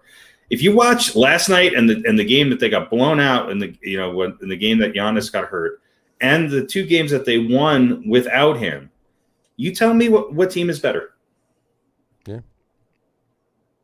Yeah, you're pretty spot on with that. But what are they going to do? You can't. You got to play. No, you got to play him. And I do think that this will go 5 or 6 games easy. I think the Bucks could easily steal one in Phoenix, and I think Phoenix could win one in Milwaukee. I hope it's a series. And I think that's exactly what's going to happen. I think the Bucks are going to win tomorrow, and I think Phoenix will steal one. But Phoenix has been the most consistent team in the playoffs. They've been really consistent. They've played really good. They've had very few stinkers. And we had questions about them heading into the playoffs, right? The end of them and Utah. Are they for real? Utah was stumbling a little bit towards the end of the season. Utah doesn't compete with the big boys. And Utah doesn't have the depth and balance that I think. Look, Rudy Gobert's a great player. DeAndre Ayton's a better player because he can put the ball in the basket. And he did guard Giannis for part of the game. He had a monster game, and you can look at the numbers. Yes, Paul and Booker and Ayton all had really great games, but the impact that DeAndre Ayton has on the floor when he is playing his game, he is a game changer. He literally is a really, really important part of this team. He's only going to get better. He's a young guy, and I think Devin Booker is. I think Devin Booker is the closest thing that we have in the NBA right now to a Kobe Bryant type player. I'm not saying he's as good as Kobe, but there's something about his game which I think separates him a little bit from some of the other young scorers in the league, and that he can create his own shot a little better than some of these other guys, and he's not afraid to at least have some resemblance of a mid-range game. And that's also what has made Chris Paul so dominant in these playoffs, is that that Patton and Chris Paul get into the lane and hit those shots. He's there. He's got his legs underneath him. He's healthy. He's seeing the court probably better than he's ever seen the court. And I think there's a lot of confidence going into this. I think it finally might be the year for Chris Paul to win a championship. Yeah, he's kind of like the third guy that you have to watch out for on this team, right? Yeah. And Ayton's not he's young. He's not a rookie though, right? I think it's his second year. Yeah. I could be wrong. And he has blossomed, and he is fearless right now. And I think the problem with the Bucks is, we've said it, and the announcer said it. Giannis shouldn't be shooting from the outside. Dump it in, and then let him, get his points and do that. That's how their offense runs. But it doesn't flow smoothly when that happens. His first year was 2019. 2019, okay. And when it doesn't work for the Bucks, they don't have a good plan B. When Giannis can take the ball to the court, or he can get some points on the fast break, that's when they're good, because the ball movement is there. Right. There's two guys on the Bucks team when they're not they're Jekyll and Hyde all the time. They're very inconsistent. But there's two guys on that team who dictate the fortunes of the Milwaukee Bucks, and in both cases the ball dies in their hands, and that's Giannis and Drew Holiday. Yeah. Chris Middleton is a guy who can create, but he's better when there's ball movement and he can get some open mid-range jumpers and or some threes. Same thing with Brook Lopez. When Lopez can score in the paint, it opens up the game outside for those guys. Giannis is great in the regular season at scoring in the paint, because there's nobody that's really playing defense and getting up into his space to prevent him from going to the hole. He's hesitant of going to the hole because he's gonna, they're gonna call offensive charging on him all the time because he cannot create that space. So instead of being dynamic and going to the rim in a very definitive manner, he's getting the ball in the paint, but he's not a good ball handler. He's turning it over a lot, and unless he can spin, turn, and shoot real quickly, the ball dies and their offense. There's no flow to that. There's no flow. Right. There's no. Yeah, that's an interesting argument to be made that they are a better team without him. When they beat the Hawks the last two games, Lopez was able to take over some of that spot in the paint. We think about Brook Lopez as this guy who's out in the corner waiting for the three ball, but he scored a lot of points in the paint, which opened up the perimeter for other guys to make shots, and there was much more of a balanced scoring. Everybody was involved, including Connaughton and Holiday and even PJ Tucker, hit a clutch three to seal that game against the Hawks. So that's really the key. I think the Bucks will bounce back. They seem to be the coaching on the Bucks does not seem to reiterate what works for them. It seems like they have one good game and then they forget what works and then they have a bad game. So hopefully they'll go back to figuring out what works. And they got to feed Giannis the ball, but he has to be able to actually take it to the rim, score, and they need to push the basketball. And you think that'd be counterintuitive against a Suns team? When the Bucks get out and take advantage of their defense, which they are a very good defensive team, when they can take advantage of that defense and get some fast break points, that opens up the lane for them in a set offense. And I think it makes them a better team. And look, the other thing is Devin Booker, sometimes criticized for his defense, played an excellent defensive game last night. Whether he was covering Middleton or Drew Holiday, he did a great job on both of those guys. Yeah. Having said all that, I'll be a little surprised if it goes more than 5. I think Phoenix is on fire and rolling right now, and I think I would have to agree, and I'm pretty sure that it's it's obvious that the Suns are looking at like they're going to win it, but I don't know. I mean, if Milwaukee can steal the game tomorrow night in Phoenix, and then even if they split in Milwaukee, there's still a chance, and I think it'll go at least 6. I don't think they're going to. Well, obviously it'll go at least 6 if they do that, but you know what I'm saying. But if they more than 5, if they lose tomorrow night, then I'm right with you. If Milwaukee goes back home down 2-0, they're not winning more than one. That's going to be they'll win one at home, and then I think they'll win a couple. I think Milwaukee's a team that beat Brooklyn. I mean, granted, Brooklyn had some injuries and they were a big toe away from moving on. But still, I mean, that was an upset to some degree. They showed a lot of resilience for this Bucks team. They beat the Hawks without their star, which, again, maybe revealed some things that we kind of maybe knew in the back of our mind. Right. I think that the Suns have the ability to kind of go cold from the perimeter. And if that's the case, and the Bucks could get out to a big lead early on, maybe they could steal 1 or 2 games in this series. But yeah, I think it'll go 6. But I just think momentum and stability and consistency is on the Suns' side. I think there's too many variations in the Bucks game for them to consistently win 4 of the next 5 games, or 4 of the next 6 games. And I think Phoenix has one other advantage, and that's the old man. Yeah. And Chris Paul. They got a guy who's got experience, although he's been hurt and all that. But the Bucks don't have that kind of anchor, right? Giannis is still young. The team is still pretty young. I don't know who the anchor to the Bucks is Chris Middleton. Chris Middleton plays better when the Bucks are moving the ball more. He's not necessarily going to be the guy bringing the ball up the court because they have too many of those guys bringing the ball up the court. Right, but I mean Chris Middleton is that veteran leader on the Bucks. Yeah, that guy that can like calm the young kids down and redirect them and that sort of thing. And I just think the Suns are a more skilled team and they have more balance and they have a guy who knows his job is to rebound and play defense. They have a scorer and they have a guy who's not only a great distributor, we all know that, but hey, just happens to be maybe scoring at the highest clip of his career, and he's 38 years old. So yeah, maybe things are finally falling into place for the Suns. And look, the Suns have some bench players and some guys they're a really good defensive team, and they're long, and they get in the lane and they cause some problems in the passing lanes, and that was really evident yesterday. Yep.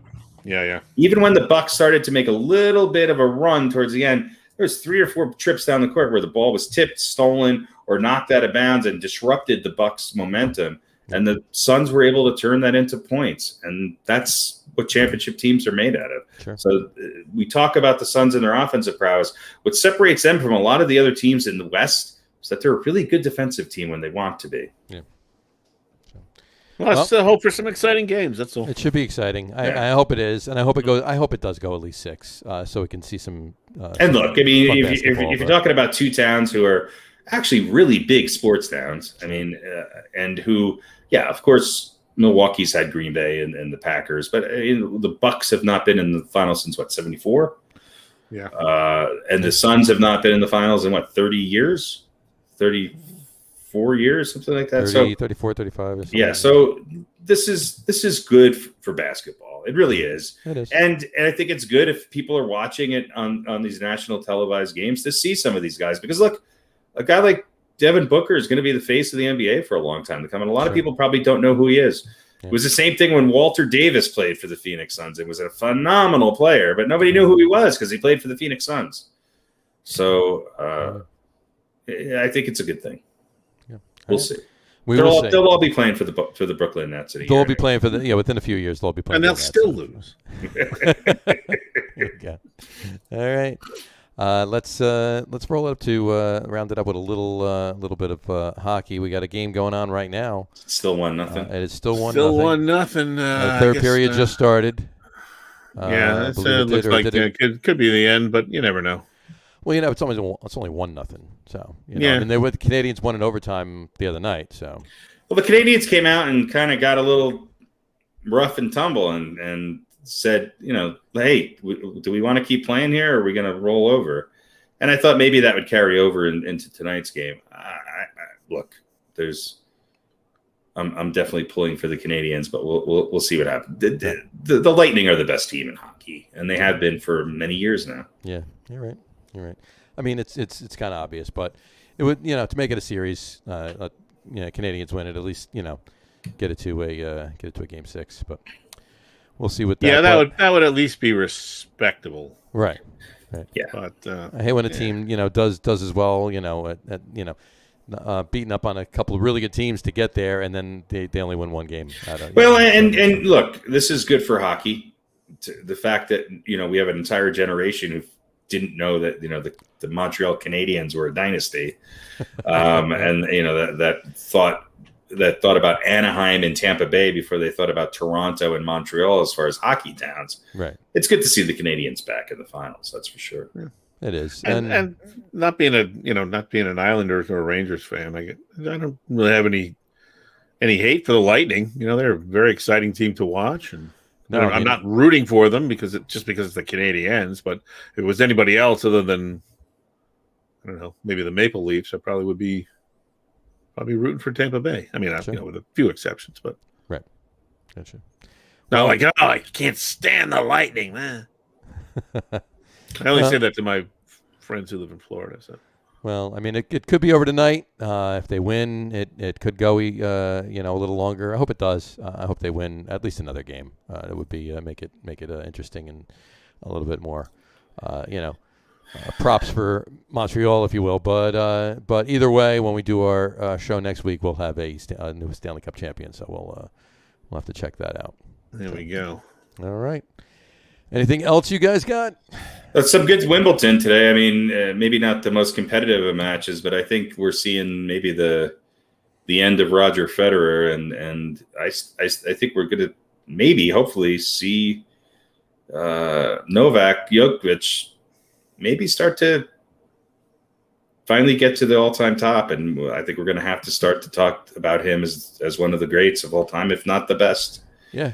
And he, won in straight sets today, and I hope he could do it again. I'm a big fan of his. I know he kind of rubs some people the wrong way, and obviously he's not nearly the pretty boy fan favorite of a Roger Federer or who's the other Spaniard with whose headband? Nadal, whose headband widens every year with his.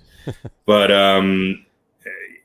Novak is just he's fantastic, and he kind of reminds me a little bit more of Pete Sampras than anybody else. Just what I was going to say. He's like a modern day Sampras. He's not and Bjorn Borg kind of combined in some ways in that he's just really athletic. Way to look at it. Sure. And but it's I look forward to this time of year. There's something about Wimbledon. I don't know what it is, but it's really some of the best sporting events I've ever watched have been Wimbledon finals or semifinals. And last year it was Novak and Federer had one for the ages. This year that's obviously not going to happen, but we might be seeing some history there, and I think it's worth watching. I have to agree with that. I always like watching Wimbledon. Always, have it on as often as possible whenever I can, or check out what happened anyway, replay or whatever. But you're right about the Sampras comparison. That was good. I like the Bjorn Borg thing too. I didn't think about that. Well, I mean, like Borg was one of them. I mean, the Borg Jimmy Connors of the match. God, I mean, one of the best. I was a really young kid, but I remember just sitting there for hours and hours watching that. It's just unbelievable. But that's when Wimbledon was on HBO. Yeah, right. Yeah, and you had kind of a handful of right. You had Borg, you had McEnroe, you had Connors, Jimmy Connors, and then a little later on you had there's a couple of Swedes that were pretty good. Not quite at the same level, but the women's game. And the women's game for too. A while there, the women's game took over. Chrissy and Martina. Well, Chrissy and Martina, but I mean, it was Billie Jean King, and then Chrissy, and then Martina. I mean, Martina Navratilova, I think, gets forgotten because we're looking at maybe one of the best athletes of all time, right? In Serena Williams, but Martina Navratilova was just incredible. And you had somebody like Steffi Graf who went through some tough times with getting attacked and stabbed, and she was really good. She's an incredible player. Yeah, and Agassi. Yeah, and who was the little Czech girl who came on really strong for a number of years there was really great. I mean, look, tennis is one of those things that I would never, ever claim to be an expert at, but there's something about it. It's one of the few individual sports that I think they're incredible athletes. And I think that we went through a period where the power game, especially in the men's sport, was such a part of it that you didn't see as much back and forth and real match play. Well, I think now you still have that power in the serves. The serves are 130 miles an hour at times, right. But you're starting to see the athleticism and the sort of back and forth across the court that you haven't really seen since Jimmy Connors and Bjorn Borg But that was the thing about Wimbledon, right? It's because especially on the grass. Roscoe Tanner, who was one of the first guys to hit the ball that hard on the serve, right? He was like the guy who hit it 130 miles an hour, right? It didn't do that much, right. Because you had to have finesse. You had to do more than just hit it hard. Don't forget Lendl. Yeah, it was Ivan Lendl, and then he won a few matches, and then he became Yvonne Lendl. He was in that Ivan and too. Yvonne. Yeah, but that was the beauty of Wimbledon. Is it was unlike the filthy clay at Roland Garros, and it was unlike the hard courts at the U.S. Open, where a forehand moves 120 miles an hour. So it was playing on grass, for crying out loud. And there was, always weather conditions. At least one year, there were like shrimp that were growing in the court because there was so much rain, and like little brine shrimp, whatever, eggs grew, or there's just ridiculousness going on there.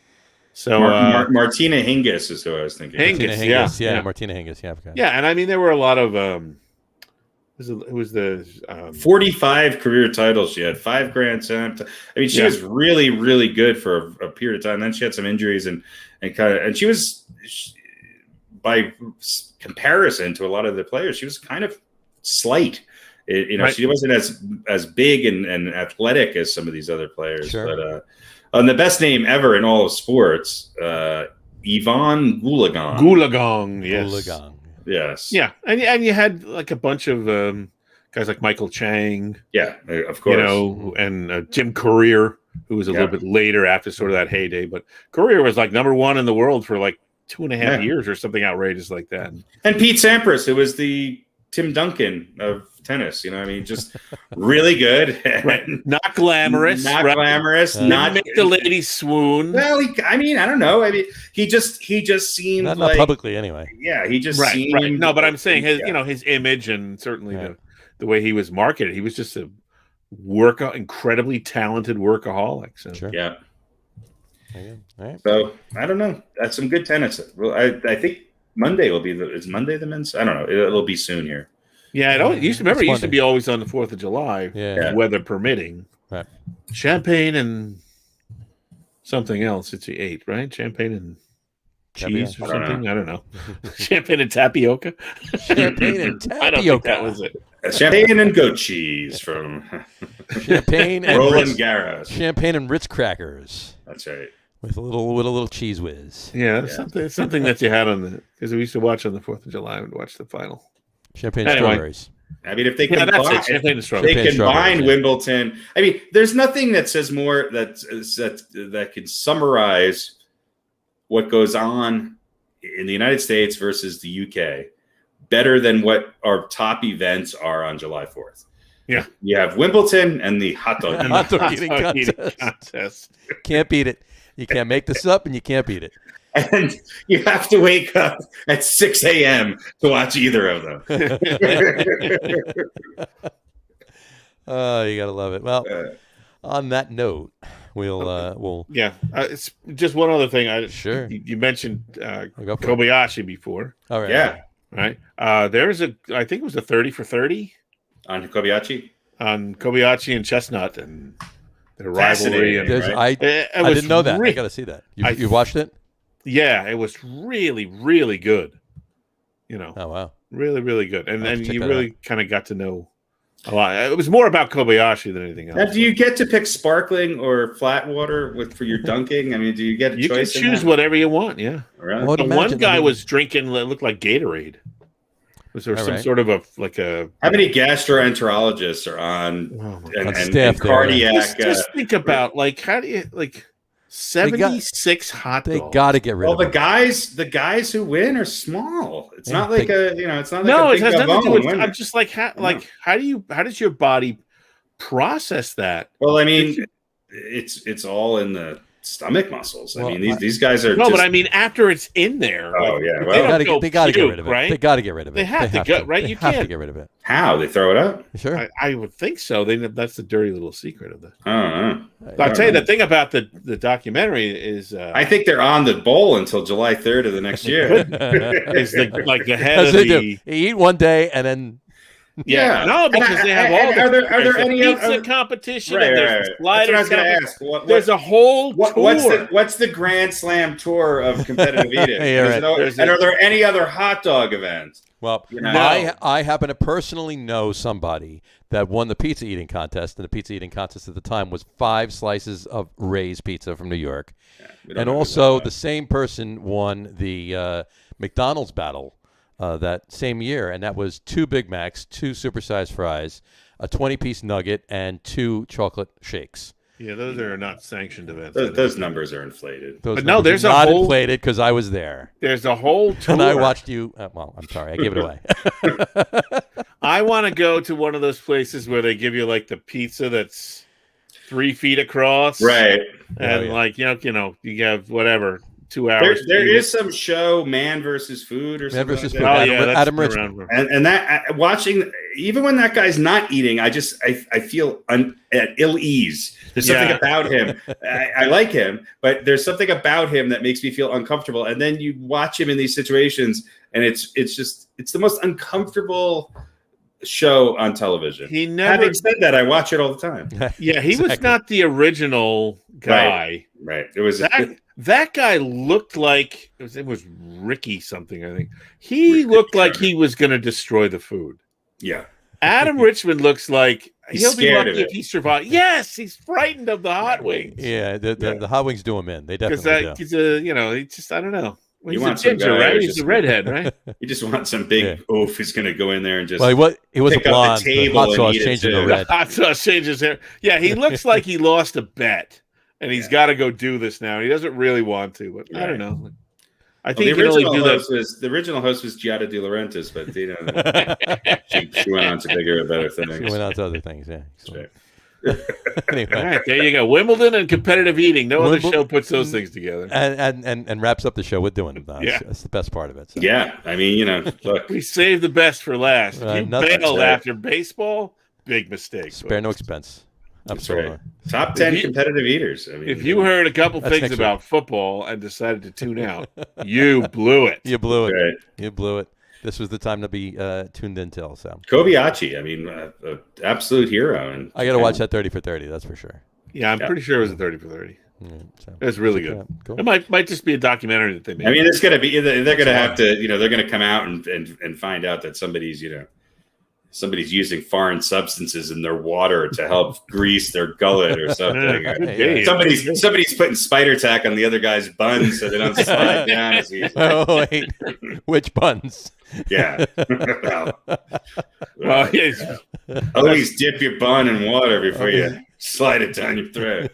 Little spider tack on the buns keeps That's things, right. things Little spider intact. tack on the buns never hurt you. It's called the Kobayashi slider. Is it a full Kobayashi or just a half Kobayashi? I mean, Joey Chestnut or whatever his Semi-Kobayashi. name is. It's not his real name again. Joey Chestnut was That good. is his real name, yeah. Joey I Chestnut. mean, he's great and he's become the star of the show. But I mean, nothing was. I didn't think this was real because the first time I saw it, literally, I woke. You turn on ESPN out of habit. There's nothing on except they're at Nathan's Hot Dogs, and there's a 85-pound Japanese guy throwing seven hot dogs every 30 seconds down his gullet, dipping it in bottles of water. And I was like, who came up with this? Because this even makes like the cars on ice with the dirt track motocross team. I mean, there's people, you could say NASCAR is all American. There's nothing more all American than shoving hot dogs down your throat as a competition.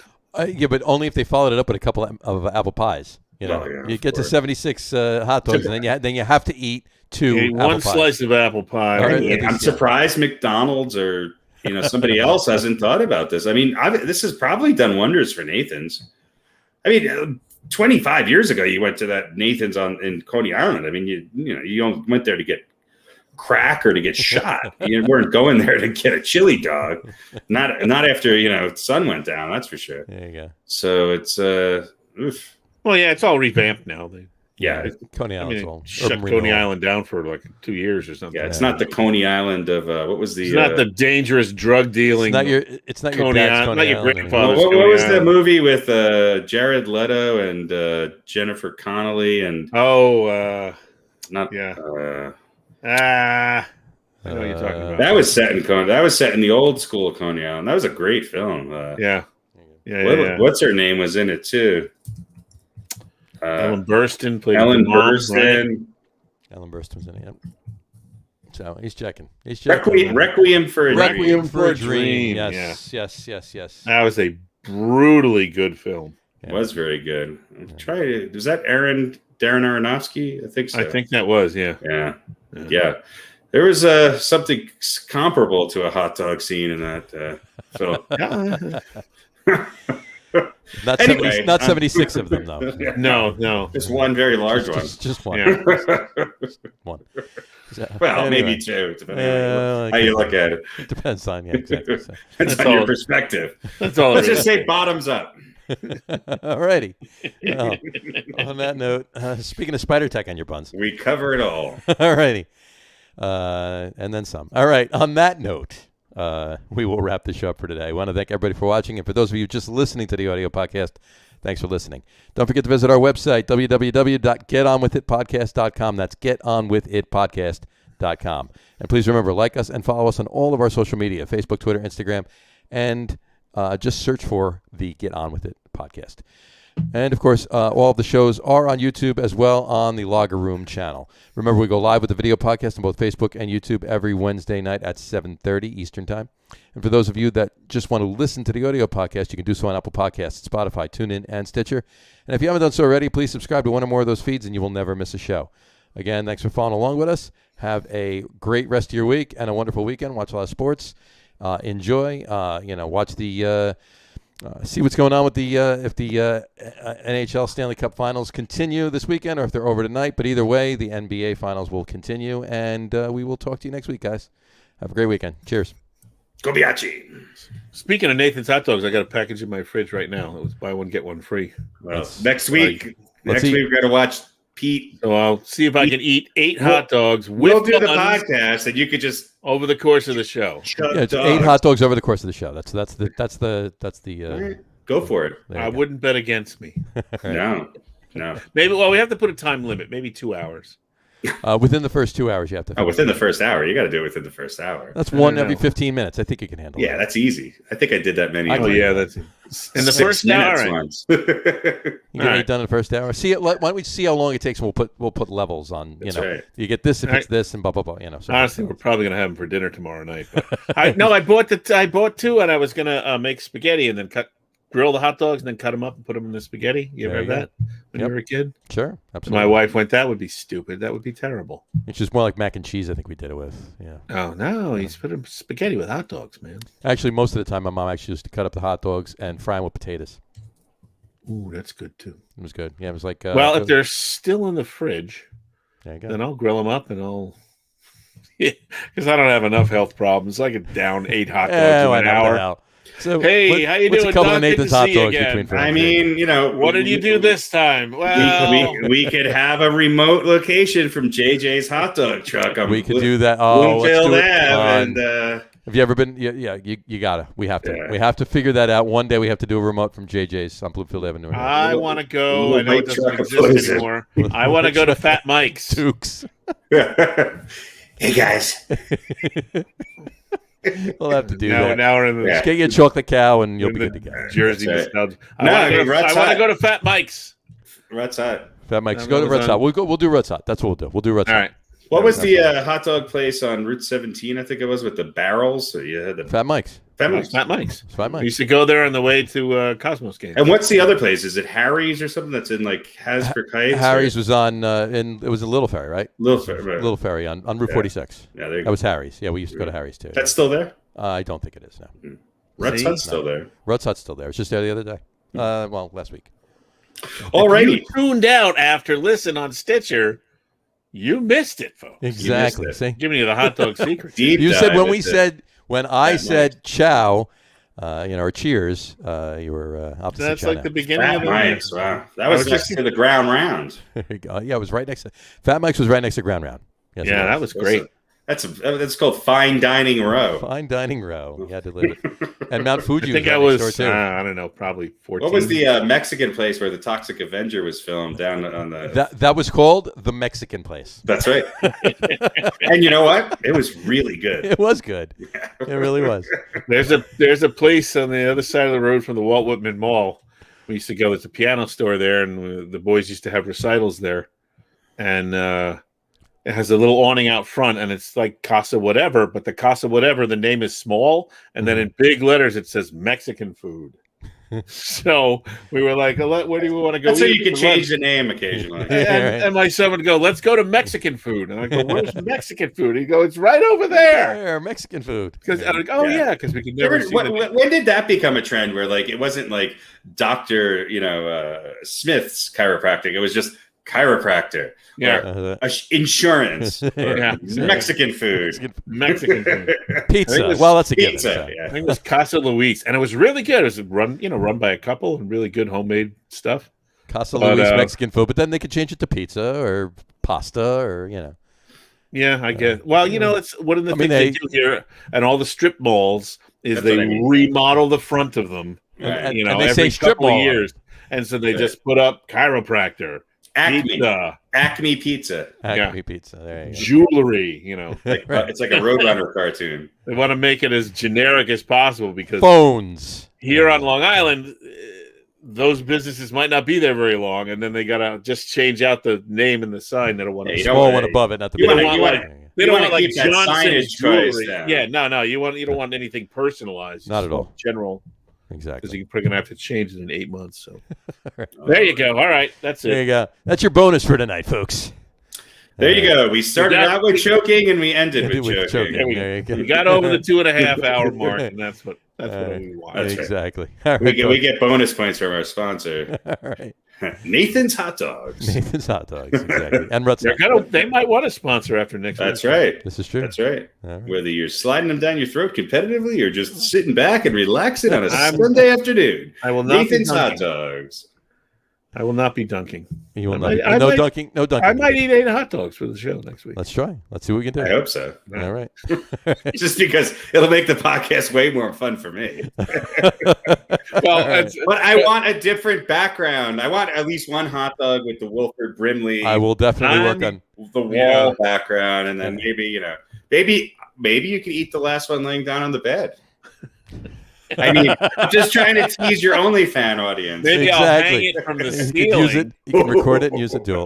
That's right. Actually, if you could And find just twine and Lower it down. I'll on- you put could find a string on a pulley. If you could find like string, a twine, pinata. or wire and a screw on that shelf, then yes, you can. There you You go. can hang your wiener from the ceiling. I'll do it Hang like your a wiener pinata. from the ceiling. I'll eat my wiener like a pinata, That's right. It could have been a wiener.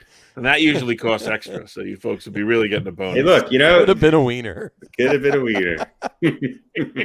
I could have been a wiener.